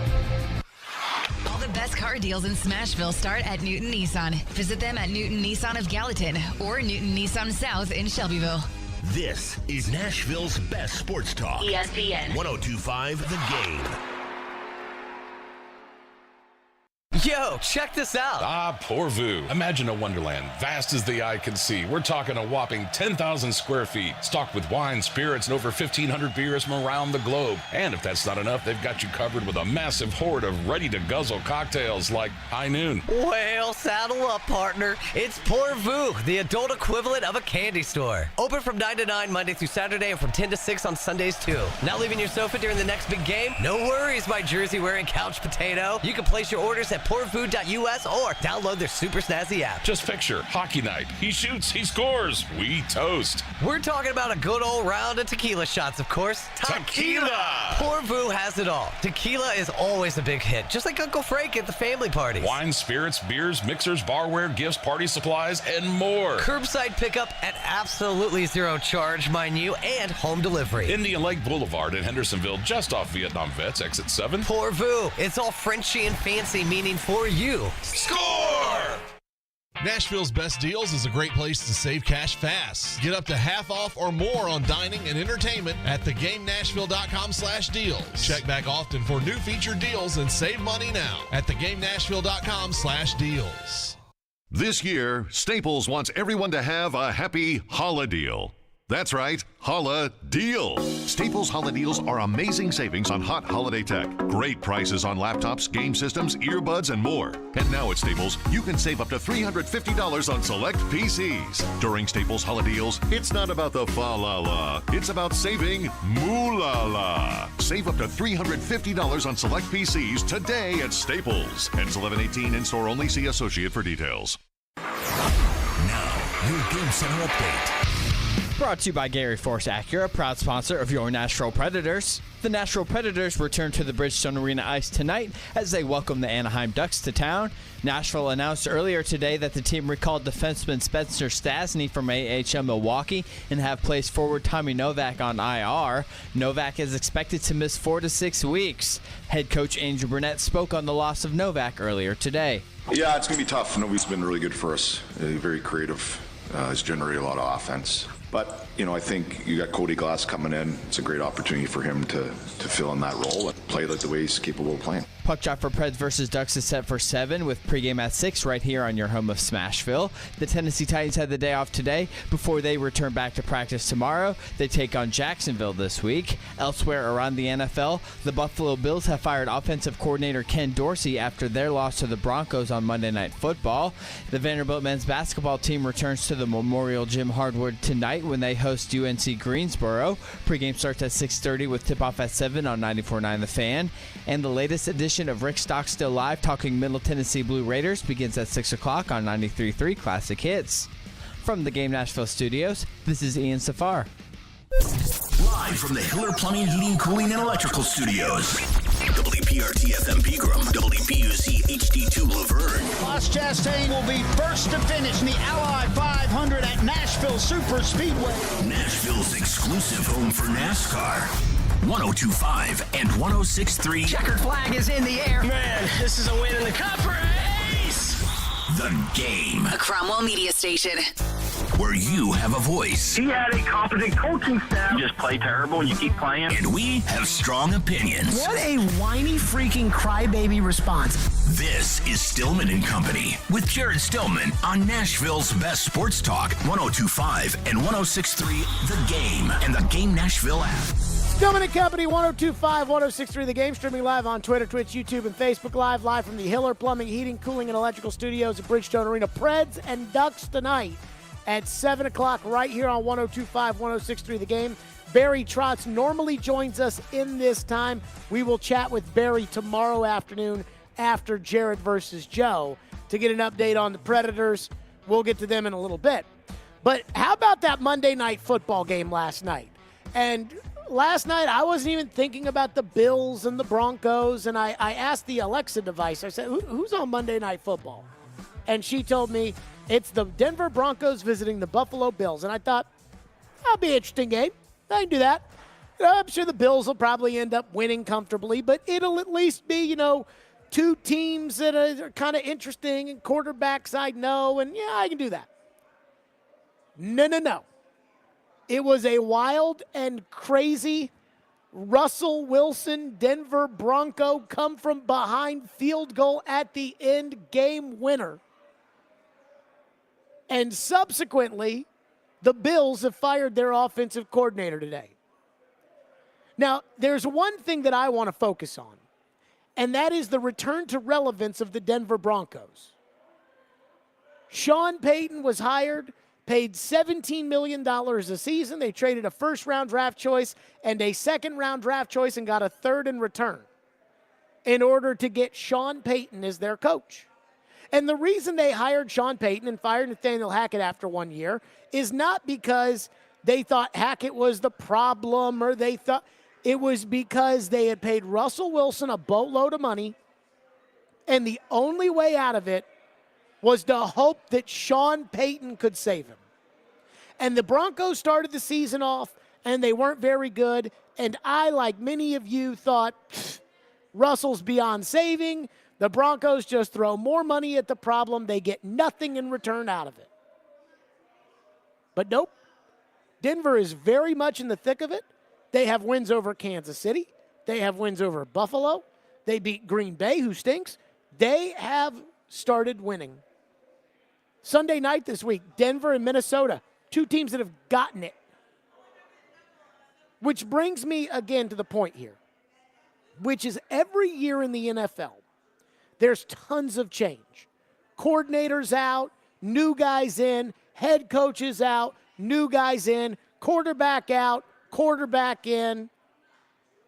And because there's only 17 of these games and we spend all year waiting for them, we all just think we're going to snap our fingers and week one, everything is going to be perfect.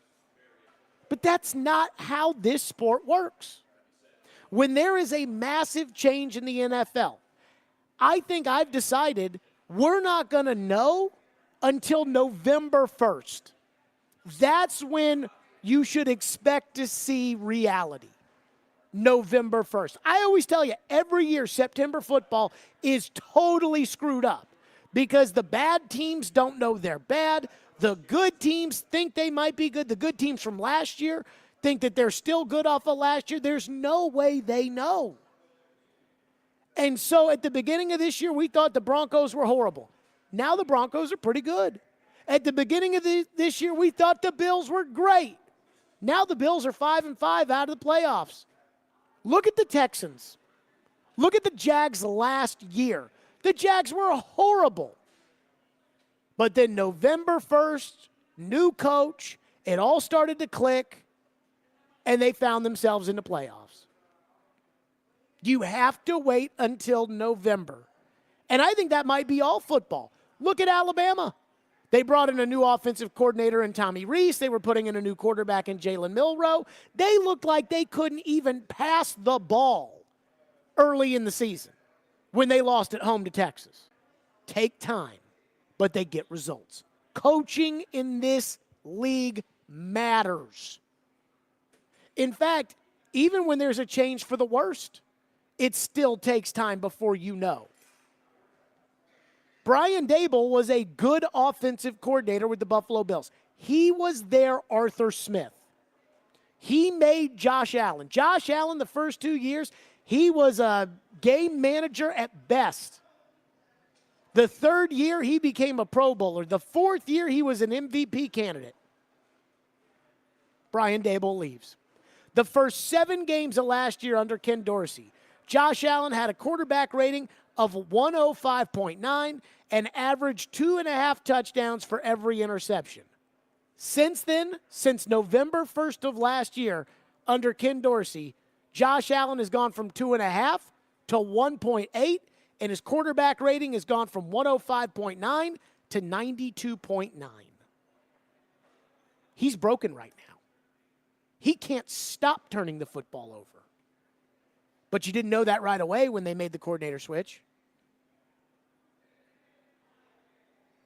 You didn't know that. So when I look at the way the NFL is working, I look at that one game last night, and I see the Broncos, and I see the Bills. I'm reminded of 2 things. One, I'm reminded that we have to wait for changes to take place and for there to be positive momentum and for it to yield, results. And then I think the other part of it is it's tough with the defensive head coach to keep continuity on offense. It's tough. Brady was able to do it because he was Tom Brady. Just like Peyton Manning was able to win with Adam Gase as a coordinator. But for the most part, it's hard. It's hard to get that continuity when you've got a defensive coach, because the second that an offensive, coordinator develops a quarterback, he's getting a head job somewhere else. We saw it with Arthur Smith. They saw it with Brian Daboll. And that's why San Francisco never misses a beat, because Shanahan's the head coach there. Russell will be fine because Sean Payton will always be there. But last night, I kind of had an epiphany watching the game last night about how everybody wants new. Everybody wants change. Everybody wants, but then they want the results immediately. And I'm like, guys, it takes time. It takes time at your new job for you to figure out how to do things correctly. And it takes NFL teams time, and it takes coordinators time to learn their players, and it takes players time to learn their system, and it takes players time to learn each other. It takes time. But people, I guess, don't really buy into that anymore. I guess that's why contracts are important. 615-737-1025 is our phone number, 615-737-1025 if you want to weigh in here on the show. And so the Bills did something today by firing Ken Dorsey that Mike Vrabel would never do. And the Bills situation is starting to make me really think about Vrabel differently. We'll get to that coming up next. Stillman and Company, 102.5, 106.3 The Game. Levis, too long in the pocket, and Vita Vea with the sack. The Titans are 3-6 after losing to the Bucs. I'm worried this is stunting the growth of the big picture here. Can they rebound against Jacksonville? You're not winning if the offensive line continues to play the way they have been playing. Keep it locked to Nashville's best Titans talk, 102.5 and 106.3 The Game, and the Game Nashville app. When the festive bells ring and everyone gathers round, make sure your home's ready for it. From flickering lights to chilly nights to busted pipes, Lee Company is here to help. Heating, air conditioning, plumbing, electrical, or any fix-up you need, we've got the experts ready. Head over to leecompany.com. That's leecompany.com. Remember, Lee Company, all you need so you can enjoy the holidays worry-free. Genesis Diamond's biggest and last sale of the year is here this weekend. It's an extraordinary event with savings up to 35% store-wide. Rings, earrings, pendants, bands, bracelets, nothing's held back for this once-a-year 3-day store-wide event. Acclaimed designers are here with expanded collections and special pricing. Plus, get 0% interest financing. Luxury pre-owned Rolexes included. Lab-grown diamonds included. It's this Friday, Saturday, and yes, even open Sunday for this incredible event. Genesis Diamonds, Green Hills and Cool Springs. Need cash for the holidays or want to be credit card debt free for the new year? Call Loan Pronto today. Their Express Equity line of credit could get you $20, $50, $100,000 in as little as 5 days. Willie Donick here. Listen up. You've got a ton of equity in your home, and Loan Pronto can help turn that equity into cash to put it to use. You can access up to 95% of your home's value. Use the money to pay off all your credit cards or pay off personal loans. Start the home improvement project you've been looking for. You can get the money you need now and still keep your primary mortgage intact, so your 3% rate is protected.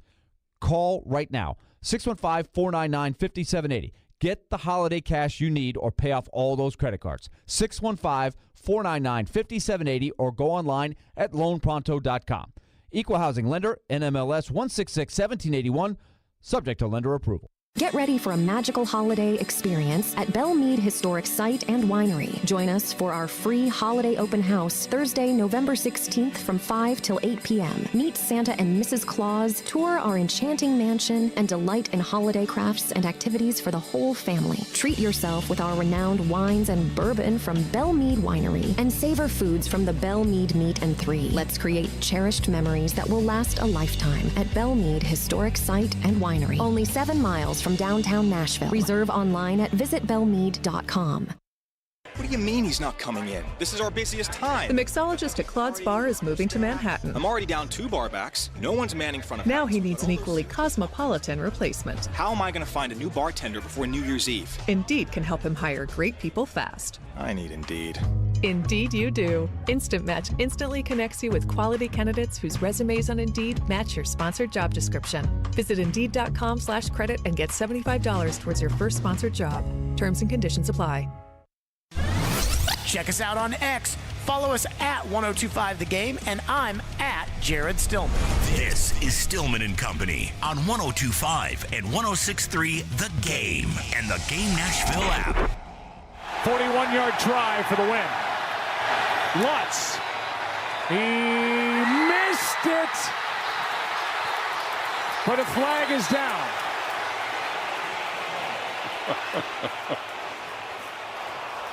12 men on defense. 5-yard penalty. Wow. Go 4th down. So with that quick change, the Broncos were ready, and the Bills had 12 men on defense, and we'll count them up. We're going to cover up some people. I don't even know where we're at. I don't know. They said yeah, it's 12. You got it. There's the 12th There's guy. 12. Back there in the back, Terrell Bernard. So there were 12 men out there for the Buffalo Bills. And this will move the ball inside the 20, and it becomes a 36-yard game-winning field goal attempt by Will Lutz. There's nothing guaranteed. Good snap, good hold. Kick, perfect. And the Broncos have come to Buffalo, and they're going to leave with a win. Let me just say this. If that were the Titans and not the Bills, like let's say the Titans lose to Jacksonville, that exact same way that the Bills lost last night, Ian, I think I would be calling for Vrabel to be fired. Yeah, I think you like think so? that would be the straw that breaks the camel's back for me. That was a rough one. I mean, that was bad. And like, again, Buffalo, they haven't lost, 10 of their last 13. Or what is it? 13 of their last 17 for the Titans? 13 of their last 16. They haven't lost, as much here. So I wouldn't say that McDermott should be fired. But with Vrabel and all the losing they've done, if Vrabel can't get 12, 11 guys on the field and they lose a game like that, that's enough for me. Like, that's the moment where I'm like, get him out. Like, that's it. Like, especially with the Ackerman stuff. Now, nobody gets blamed for something they didn't do, and I would expect Mike Vrabel and the Titans to not do that. But I am just telling you all right now. You know, it was like after Louisville beat Notre Dame, I was in the parking lot with the AD and the coach, and we were talking about how Miami lost that day where they didn't take a knee against Georgia Tech, and I was like, all right, let's have like a prenuptial agreement here, chat. Like, what happens if we were to do something like that? You know, and everybody laughed or whatever. It wasn't that big a deal. But, again, you know, like, I'm just telling you right now, the way things are going, if that happened with the Titans, I'd go freaking bananas. Like, I think that would be the moment where I'm like, okay, I want to fire Vrabel. Now, right now, I want to trade Vrabel, but I would still keep Vrabel at the end of the year, even though he does drive me bananas. Now, that being said, the Bills did something today that Mike Vrabel was not willing to do last year. Ken Dorsey is their Todd Downing. So when they had Brian Daboll, Josh Allen was at the top of the league, and they played that unbelievable playoff game on the road at Kansas City, the 13-second game, and the unbelievable shootout between Allen and Mahomes. And at that point, it was kind of like Buffalo, Kansas City, Cincinnati, quarterbacks, competitive teams, locked in, and then the fourth team in that group was you, and you had Ryan Tannehill. So you didn't really count. But those, I mean, that was kind of, okay, this is the new Brady Manning right here, is Mahomes and Allen, and here we go. But then Brian Daboll gets the job with the Giants, and Ken Dorsey steps up and takes over. And for the first half of last year, it was great. Then they fell apart. Josh Allen can't stop turning the ball over, and finally, enough was enough, and Brian Daboll Sean McDermott fired Ken Dorsey yesterday. Now, I think it's kind of crazy that the way they lost last night and how they fired the coordinator today, but I'm not totally against it. And somebody tweeted me or texted me earlier today and said, well, those turnovers are on the players, not on the coach. Josh Allen's turning the ball over so much, Ian, that either you're coaching it or allowing it to happen. You're either coaching it or you're allowing it to happen. And I keep thinking back to how today the Bills did something that the Titans would not do last year. Mike Vrabel was so stubborn after the offense regressed in 2021 that he brought back Todd Downing for 2022. In the middle of last year, it was obvious that Todd Downing was a problem calling the plays. And Vrabel wouldn't make the change. About a year ago, the Titans won their last road game. And again, I'm not trying to put two and two together because the second I do this, Robbie and Joe will start calling me a conspiracy theorist about what went down on that plane, which clearly was investigated by the league and was a big deal. Maybe the Titans aren't having as fun of road trips anymore. That's why they suck so bad on the road. But Todd Downing got arrested for a DUI, and they could have fired him right there. But they didn't. Mike Vrabel was not willing to do it. Vrabel says every decision he makes is in the best interest of the team, and I'm going to assume that the reason why Vrabel wouldn't do any of that was because he thought it was in the best interest of the team last year to not fire Todd Downing. But we'll see in Buffalo how this works out. And again, I think Buffalo and Tennessee are two very cautionary tales about the future of the NFL, and something that I am willing to admit I have done a 180 on. You know, I know a lot of times I get called for flip-flopping, and I really don't flip-flop that much. Things change, or, again, like a player, who I said he stinks, or a player I say they shouldn't play, a guy gets hurt, I'm like, well, you got to play him now. You don't have a choice. But for the most part, I'm pretty staunch on my convictions. But I used to think 2 years ago that I didn't want an offensive guru to be the head coach of the Titans. I didn't want an offensive guru coach that farmed out the other side of the ball. Everybody was losing their pants over McVay and Shanahan, and I was like, no, I want a coach. I want a guy who coaches the team. Well, now I've changed. And Buffalo and Tennessee are two examples of this. The offense is rolling, and when the offense is rolling, you lose the coordinator. And in both cases, the offenses have regressed. Kansas City doesn't have these problems. Now, Kansas City's offense isn't that good, but that's because they don't have any receivers outside of Kelsey. Though they are working Rashee Rice in there. But Kansas City, Cincinnati, these guys don't have that problem. Because when they lose a coordinator, if they lose a coordinator, they still have their offensive system with their quarterback and their coach. And I saw somebody tweet out yesterday the idea of the Houston Texans firing DeMeco Ryans after 1 year if somebody comes calling for Bobby Slowick. And somebody will come call for Bobby Slowick, and that person might be me. I don't think you can fire DeMeco Ryans after 1 year when they win a bunch just to protect the coordinator. But that's going to happen to C.J. Stroud. He's going to lose Bobby Slowick after this year. Somebody's going to hire him. Jared Goff and the Lions, they're going to lose Ben Johnson. Somebody will hire him. And so, again, Dan Campbell out there in Detroit, he's kind of the leader of men, the coach of the team, the thing that I wanted. But I don't want that anymore. I want the guru. I want the laminated play sheet. I want the sheet over the mouth. I want the ball cap and the sweater and the tight pants and the latte and the memory and the little beard. Like, I want all of that in a head coach. And Buffalo and Tennessee are the cautionary tales here. Think about it. Think about the dynasties, right? Tom Landry, offensive coach, called the plays. Bill Walsh, offensive coach, called the plays. The only defensive coach that is, and I don't know what Shula was, but the only defensive coach that was Belichick. And Belichick lucked out. Like, you and I both know exactly why Belichick had his success. Texter says, Sean McDermott had the personnel. It's on him, and he will be gone next. I don't disagree with that. And the fact that they put 12 guys on the field was embarrassing yesterday. By the way, our phone lines are driven by WilsonCountyHonda.com. One texter says, doesn't Bobby Slowick have a defensive background? Thought he was once a defensive coach in Washington. He was. He was on the staff in Washington. I believe this may have been a Shanahan with the Shanahans, I believe. But then he was the offensive assistant.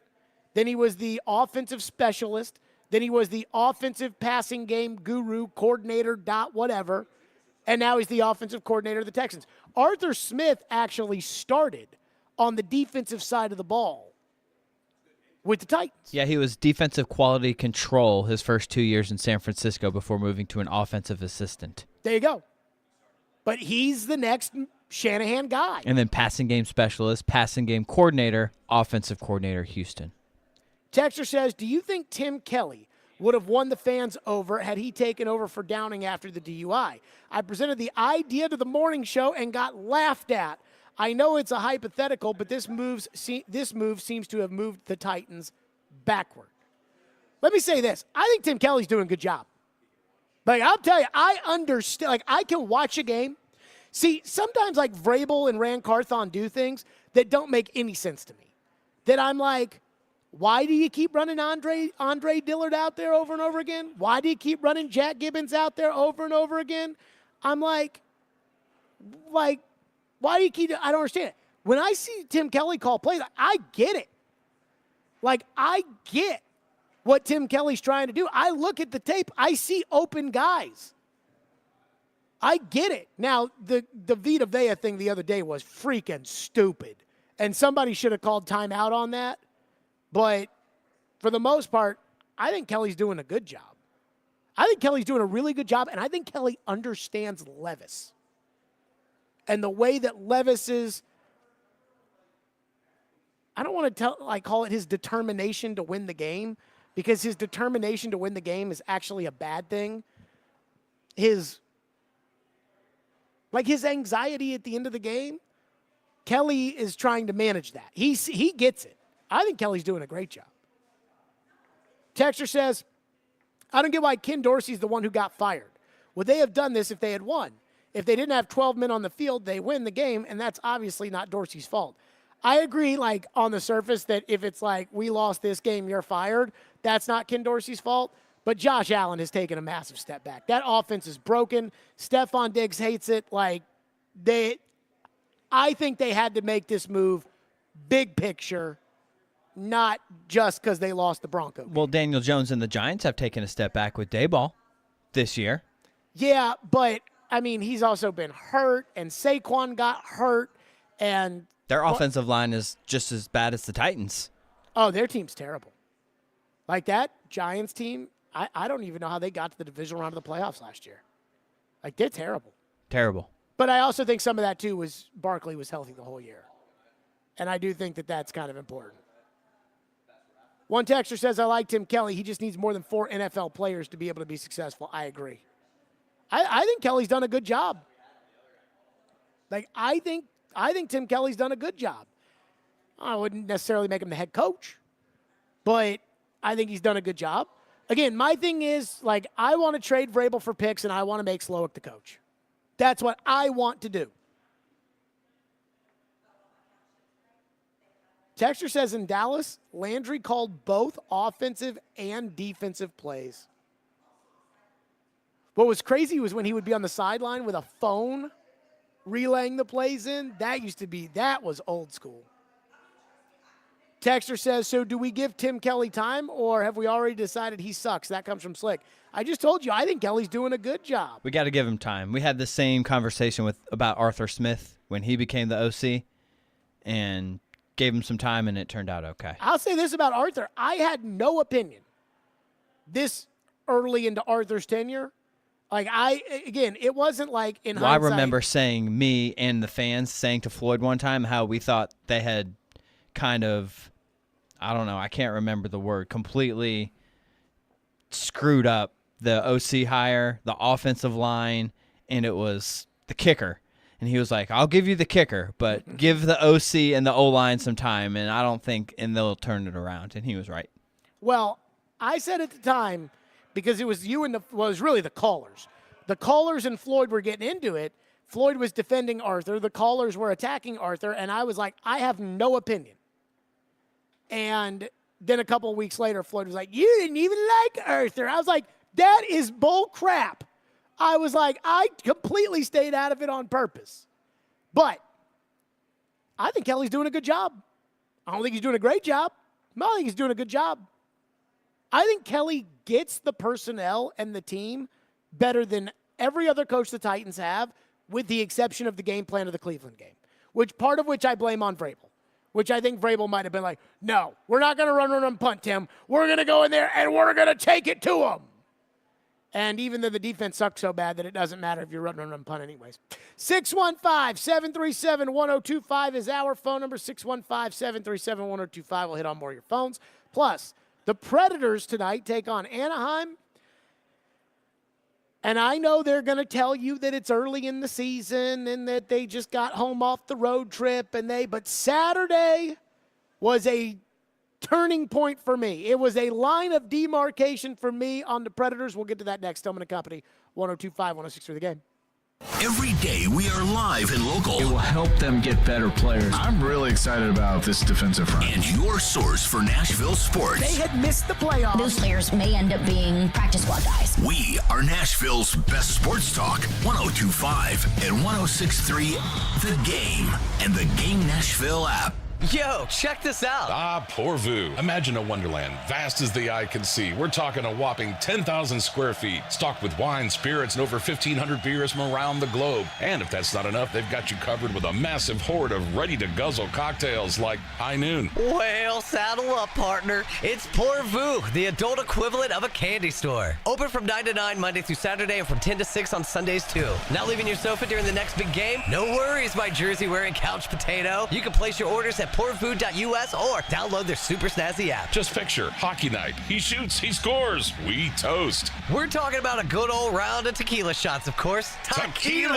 Porvu has it all. Tequila is always a big hit, just like Uncle Frank at the family parties. Wine, spirits, beers, mixers, barware, gifts, party supplies, and more. Curbside pickup at absolutely zero charge, mind you, and home delivery. Indian Lake Boulevard in Hendersonville, just off Vietnam Vets, exit 7. Porvu. It's all Frenchy and fancy, meaning for you. Score!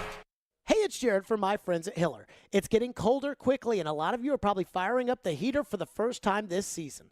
If your system is older or having lots of issues keeping your home warm already, it's probably time for an HVAC replacement. There's no better time to replace your system than right now. Hiller is having their biggest sale ever on select HVAC systems. Get up to $2,600 off a new system until November 15th. This is the biggest discount they've had in years. That's Hiller. Call the Happy Face Truck today. From Disney, So I look up at the stars to guide me. be careful I wish. And from what you wish for. last night, I made a wish on a star, and the star answered. What did you wish for? From the studio that brought you Frozen. A squirrel just said good morning to me. I have a few thousand questions, starting with how is this possible? Disney's Wish. Rated PG. Parental guidance suggested. Only in theaters November 22nd. Tickets available now. Finding great candidates to hire can be like, well, trying to find a needle in a haystack. Sure, you can post your job to some job board, but then all you can do is hope the right person comes along, which is why you should try ZipRecruiter for free at ZipRecruiter.com/free. ZipRecruiter doesn't depend on candidates finding you. Its powerful technology identifies people with the right experience and actively invites them to apply to your job. You get qualified candidates fast. So while other companies might deliver a lot of hay, ZipRecruiter finds you what you're looking for. The needle in the haystack.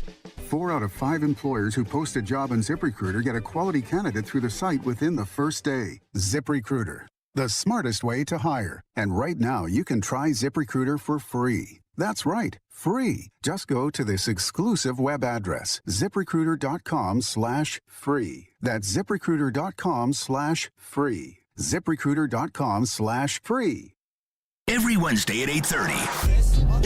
Join Robbie and Rex Road for The Choice is Yours. 2 sports questions, 2 non-sports questions. They'll answer a couple of questions about life and sports. The Choice is Yours is built by Jarrett Companies. You have a choice. So when you have a need for site and utility work, fire protection, concrete and asphalt services, the choice is simple. It's Jarrett Companies. For more, visit JarrettCompaniesInc.com. The Choice is Yours. Wednesdays at 8:30 on 102.5 and 106.3 The Game and the Game Nashville app. Hey Nashville, this is Gary Bettman. You're listening to Nashville's best sports talk, ESPN 102.5 The Game. Stands out about Anaheim as you guys prepare for them. Obviously, some young guys that are off to really good starts this year with Carlson and the way that he's played. Yeah, he's a really nice player. I mean, they got some really young talent, really good young talent. They're an exciting team. They're a fun team to watch play. They got some skill, and they got a pretty good combination of work ethic and grit, and dangerous in all the lines up front, especially the top 3. Big challenge for us tonight. There you go. That was head coach Andrew Burnett as the Predators get set to take on Anaheim tonight. Max was just telling me Anaheim's sitting all their good players tonight anyways. But so maybe the Predators will be able to squeak out a victory, which they were unable to do Saturday. I went to the game Saturday, and the Predators had, they lighten up the scoreboard. I'm getting excited. Then all of a sudden, right before, right when we get to the nitty-gritty of a potential overtime, they end up giving up the game winner, and they lose 7-5. And at that point, I walked out of the stadium, and I said 3 words: embrace the tank. Now, a texter has texted in and said, Jared, I think I know what you're about to say, but you can't preach rebuild and give it time and then get upset at the Predators because they aren't winning many games. This is a rebuild year. Let's enjoy the ride and see what the young guys have. What makes you think I'm about to get mad about that, texter? Ian, will you please read what is on the grid for the 5:30 segment today? Just in general, it says, embrace the tank. Just read the whole thing. The state of the Predators for me is embrace the tank. Saturday night's performance was enough for me to say it's okay to take our lumps, and then we need to be asking them to take it, and this will probably be for this season, but I have faith in the process with the coach and the GM. You're wrong, texter. I asked for this. I am fine with it. Embrace the tank. It's okay. You're probably going to stink this year. I was optimistic that you weren't. The first couple of games, I thought, man, This team plays hard. They got some veteran players on it. You know, they went to Tampa and they gave it their all when they were supposed to be slaughtered like the Washington Generals, and then they won a game here, and then they won. Like, I felt, you know, hey, this team's got some gall. Even last week, when they started the road trip off on the wrong foot, but then they went to Edmonton, a team that usually spanks them on the fanny, and they played pretty well. And they won the game. I'm like, okay, this team, you know, they've got some gall. Like, this team's got a shot. But that road trip was so bad, and it ended so poorly. And then they come here against Arizona, a perpetual crap team with bad ownership. And I know that, again, they scored 5 times, but they really got smoked the other night. You know, defensively, they're a mess. The goalie stinks right now, which he always stinks at the beginning of the year. So he'll win them enough games down the stretch because he'll get good again and he'll light it up like he always does. But as far as the reality of the season, embrace the tank.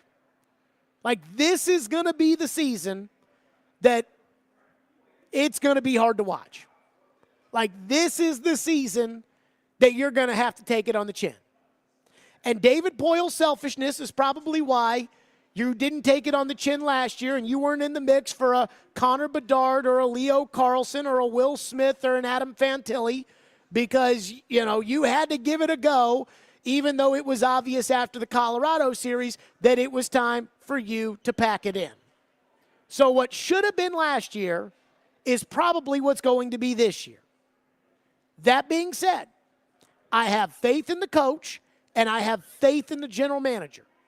When they tell me that they love Kimmel at Milwaukee and that they really believe in Tanner Mullendijk, the defenseman they took in the first round, but Barry said, we're keeping him down in the minors. We're going to cook him in the minors. We're not going to microwave him in the pros. I'm like, fine. I get it. I'm cool with that. I understand the logic. I see the vision. Like, I am all on board. Like, I know you think, and people are telling me, like, hey, it's too early to embrace the tank. It's too early to say. That's fine. If I get pleasantly surprised the other way, great. But as far as I'm concerned this year, embrace the tank. Just know, this is what you're going to have to deal with when you decide to rebuild. It's like ripping off a Band-Aid. It's going to be okay. And they'll still pack the stadium. I went to the game Saturday night. You're talking about a Saturday night in Nashville, Tennessee, with a below-average hockey team that had just gone on the road and gotten spanked and was playing on a Saturday night of college football. And it was packed. They're going to sell out. They probably won't sell out every game, but they're going to sell seats for every game. There's going to be asses in seats, just like there were in the preseason this year. It's not going to matter. But as far as, you know, the buzz and excitement in the playoff, like, we're not going to have that this year. But the hope is, with the right general manager and the right coach and the right young players in the system and the right development, again, on guys like Mullendijk and Kimmel that can actually potentially be some high-end type players, that down the road you're going to be pretty good, which is what we've been asking for. So I can't be upset. This texter thinks I'm going to get mad at the Predators for not winning more games. No. I am happy. I am embracing the tank. This was what I had asked them to do. So got to embrace it. Chris says, is it a flip-flop on your opinion where you guaranteed the playoffs earlier in the season and now you're embracing the tank? No, it is not, because I did not guarantee the playoffs. So close. Even though, boy, I was damn close to doing it. I was so close to guaranteeing the playoffs. Oh, God. What's crazy is that if they end up making the playoffs, which you know how the Predators are, they always have one bad half of a season and then one good half of a season, except for in 2018. They always have one. The Central Division's pretty open except for the top 2 teams. Yeah, but you're in last place.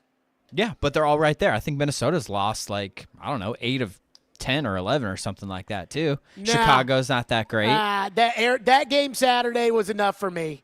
Like, Arizona's in there, and you know Arizona's not very good, and you know Arizona plays in a terrible arena, and you know they've got bad ownership, and, you know, it's kind of like remember how I told you that, like, hey, Tampa Bay's not going to let you score a bunch of points this week because they got embarrassed last week against Houston? It's kind of like that, where, like, you had that road trip. You're going to come home. You're going to beat the crap out of them, and you didn't. And you blew two-goal leads. The defensive coverage is terrible right now. It's crazy. Oh, and the goalie's not playing well at all. No, he's not making anything. And not only that, my guy, the one bright spot so far this season, Tommy Novak, he's hurt. He's hurt. 4 to 6 weeks. 4 to 6 weeks. And I mean, some of these shots though that Saros is facing, these guys are wide open from the circles, just nobody around, just ripping it. It's like, well, does someone want to pick anybody up here? Well, not only that, I'll see a play like that, and I'll be at the game, and I'll be watching the puck, and so I'll see the puck go in the back of the net, and I'll be like, ah, crap. And then I look up at the scoreboard. I'm like, okay, let's see the replay. And then I see it's Yossi who's out of position. I'm like, look, we know Jeremy Lauzon sucks. Like, we know that was a total mistake on David Poyle's part. It was just a horrendous decision, especially considering that Poitras kid was taking a couple of picks after the pick that you gave up for Lauzon, and he's already a top 6 center in the NHL, and that's what you freaking need. But again, Poyle was the only person who thought that was a good trade, and so he made it. And so we can't cry over spilt milk. It's like A.J. Brown. And so I know that, like, when he's out there and Carrier's out there, like, I know those guys suck. And so I know that, they haven't been horrible this year, but they're not very good. But when it comes to, like, Yossi and Tyson Barrie, like, get your ass in position. Oh, it drives me crazy. Oh, goodness. But yes, again, long story short, I'd say embrace the take. One texter says, the Titans and the Preds are going to start losing their fan base, and the rest is history, including me. How can you be mad at the Predators for this? Like, we wanted this. Now, you may not have voted for that. You may have said last year when it was obvious that the organization was in purgatory, no, stay in purgatory. You may have wanted to keep Tanner Jeannot. I don't know. But most of us were saying, thank God, when it looked like the Predators finally woke up and smelled their fart. Like, it really felt like this is the right direction. So, again, for me, I am embracing everything that comes with this season because I believe in the coach and I believe in the GM and I believe that, they're gonna weed some of these guys out. Tomasino, he may not ever make it, but they're going to weed him out. They're going to find out this year. So I am embracing it, and I am embracing the tank. 615-737-1025 Predators Game Day is next, and we will talk to Barry about all of this tomorrow here on the program. Stillman and Company, 1025, 1063 The Game. Hey, JoJo, you know what it's time for? Road trip. We're going to go to Black Tap Craft Burgers and Beer Wednesday, November 15th for our show from 9 to 11. Yeah, we're in downtown Nashville. Stop by, say hi. Great prizes, great giveaways, and a place you're going to remember. It's the Electronic Express Black Friday Savings Marathon. Every Sunday means hot new deals. Get the gifts you want and save up to 50% throughout the entire store. Get a TCL 65-inch 4K TV, now only $349, plus other hot deals. At Electronic Express, dream big, pay small with up to 36 months special financing on deals like a Frigidaire kitchen package, only $15.99, or a Microsoft Surface Pro 9, now only $8.99. Shop the Black Friday Savings Marathon at Electronic Express. We make it happen. When Genesis Diamonds has a sale, you know it's the real deal. And it's happening this weekend. Our final store-wide sale of the year with deep discounts up to 35% off. This is the big one, where the staff knows they can break all the rules. Plus, Genesis selection is nearly double. Designers are here from LA and New York with their entire collections on sale. Luxury pre-owned Rolexes are also marked down. All lab-grown diamonds are also included. The last and best jewelry buying opportunity of the year. Save up to 35%. Friday, Saturday, and Sunday only, and only at Genesis Diamonds. Green Hills and Cool Springs. Houston Clinic Orthopedics wants to thank their patients for voting them the #1 orthopedic practice in the Nashville Scene Poll for 3 years in a row. Their physicians specialize in spine, joint replacement, knee, hip, upper extremity, and other orthopedic conditions. At Houston Clinic Orthopedics, they adhere to all CDC guidelines for the patient's and staff safety. To experience world-class orthopedic care and see a list of all physicians, visit their website at tn.houston.com and book your appointment online today. Your company's hiring. Who isn't? We would love to show you how to use 1025 The Game to attract and retain employees. We can also help you find the exact person you're looking for with a targeted digital campaign. You can trust our team to help you build your team. Email us at together@cromwellmedia.com. Whatever your destination in life, you can get there easier with a checking account from F&M Bank. At F&M, our checking accounts give you the tools you need to manage your money well, like our smart free checking account that's actually free. Because sometimes the basics are more than enough, making lives better by making banking easier. Come see us at one of our branches or online at myfmbank.com. F&M Bank, banking made easy on purpose. Member FDIC. Hi, what brings you to the clinic today? Oh, the baby's not feeling well. I think she might have a fever. Well, let's check her temp with the Exergen thermometer.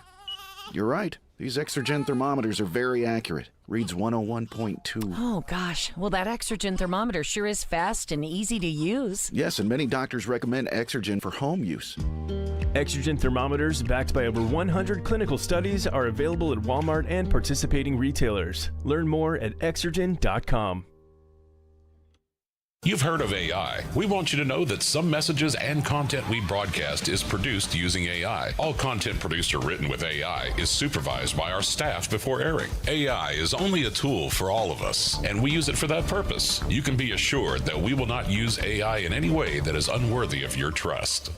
One is a legendary NFL wide receiver. I gotta be prepared. I have to be ready. One is a legendary Nashville voice. You don't have to rely on carrying the ball 250 to 300 times. And the other has been a legendary trash talker on the playground since the 4th grade. Nobody is a Pro Bowler on day one of rookie minicamp. They are Caroline, Willie, and D-Mace. Weekdays at 11 on 102.5 and 106.3 The Game and the Game Nashville app.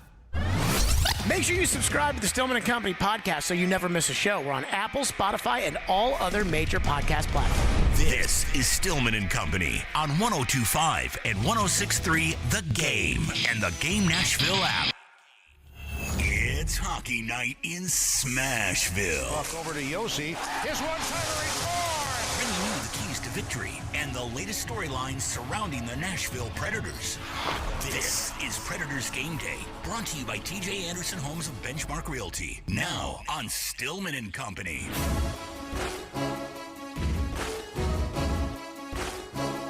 Game Day is presented by TJ Anderson Homes of Benchmark Realty. I gotta tell you, Willie Donick and we're going to have an argument at some point here, rehashing the end of the 2022 Predator season. Well, I guess the 2021-2022 season. But that is, again, that was then. Today is this Game Day, which is presented by TJ Anderson Homes of Benchmark Realty. TJ Anderson is my agent. I actually saw TJ this week. And TJ's my agent. He can do the same for you. TJ Anderson Homes of Benchmark Realty, online at tjandersonhomes.com, and get your house seen, heard, and sold. Predators tonight at home against the Anaheim Ducks. That's right, the Anaheim Ducks, who last year were actively trying to tank, are now 8-6. And good for 16 points. The Predators 5-9-0, good for 10 points, which is not 5-9-0, which is good for 10 points, which is not what you'd like to see. But again, as I said, we wanted this, so we again have to embrace the tank. So this was Preds coach Andrew Burnett. Today is the coach's take as the Predators get set to take on Anaheim. When we're on our game, we're in your face, we're on top of you. We're going to have to do that against these guys. And being mindful, a little bit of more of a checking mentality than the other night, where I thought we played in your face hockey. We're just a little loose without the puck at different times. So that's going to be really important going forward, and it starts tonight. I really expect the Predators to win this game because Max told me that Anaheim is sitting pretty much all of their good players. Apparently they are load managing Leo Carlsson, which I think is a little disrespectful, right? Like, people want to see these young guys. You took him second overall in the draft here, and you're going to load manage him? You're going to load manage him in the NHL? This is not basketball. But regardless, it is what it is. Here's what I will say. When it comes to the Predators and my feelings and everything else, when they went on the road trip, I was very hopeful for the season. Like that they could go out on the road trip and that they could win 3 of 5 or something like that, and then come back with some energy with all these games at home against teams that last year weren't very good, like Arizona and Anaheim and Chicago and those teams, and really, earn some points going into U.S. Thanksgiving where maybe they could make it to the playoffs. They still could get hot. They still could, come together or whatever it may be. But between the loss Saturday, where they had the lead and they lost to Arizona, who I'm still not convinced is very good, and the injury to my guy, Tommy Novak, who has actually been the brightest spot of the season for me, I am just kind of ready to say that this is going to be the year that they got to take their lumps. But they don't believe that. I guarantee you they believe that tonight's going to be the night that they turn this around, that they try to start getting this season going, and we will see. I'm not guaranteeing that. That's what they think they can do. But we will see if that's what's going to happen tonight. Predators and Ducks right here on 102.5, 106.3 The Game. The game is on ESPN+, so if you don't have ESPN+, listen right here on 102.5, 106.3 The Game. Max and Willie are up next for the pregame show. Stillman and Company. We'll see you all tomorrow, too.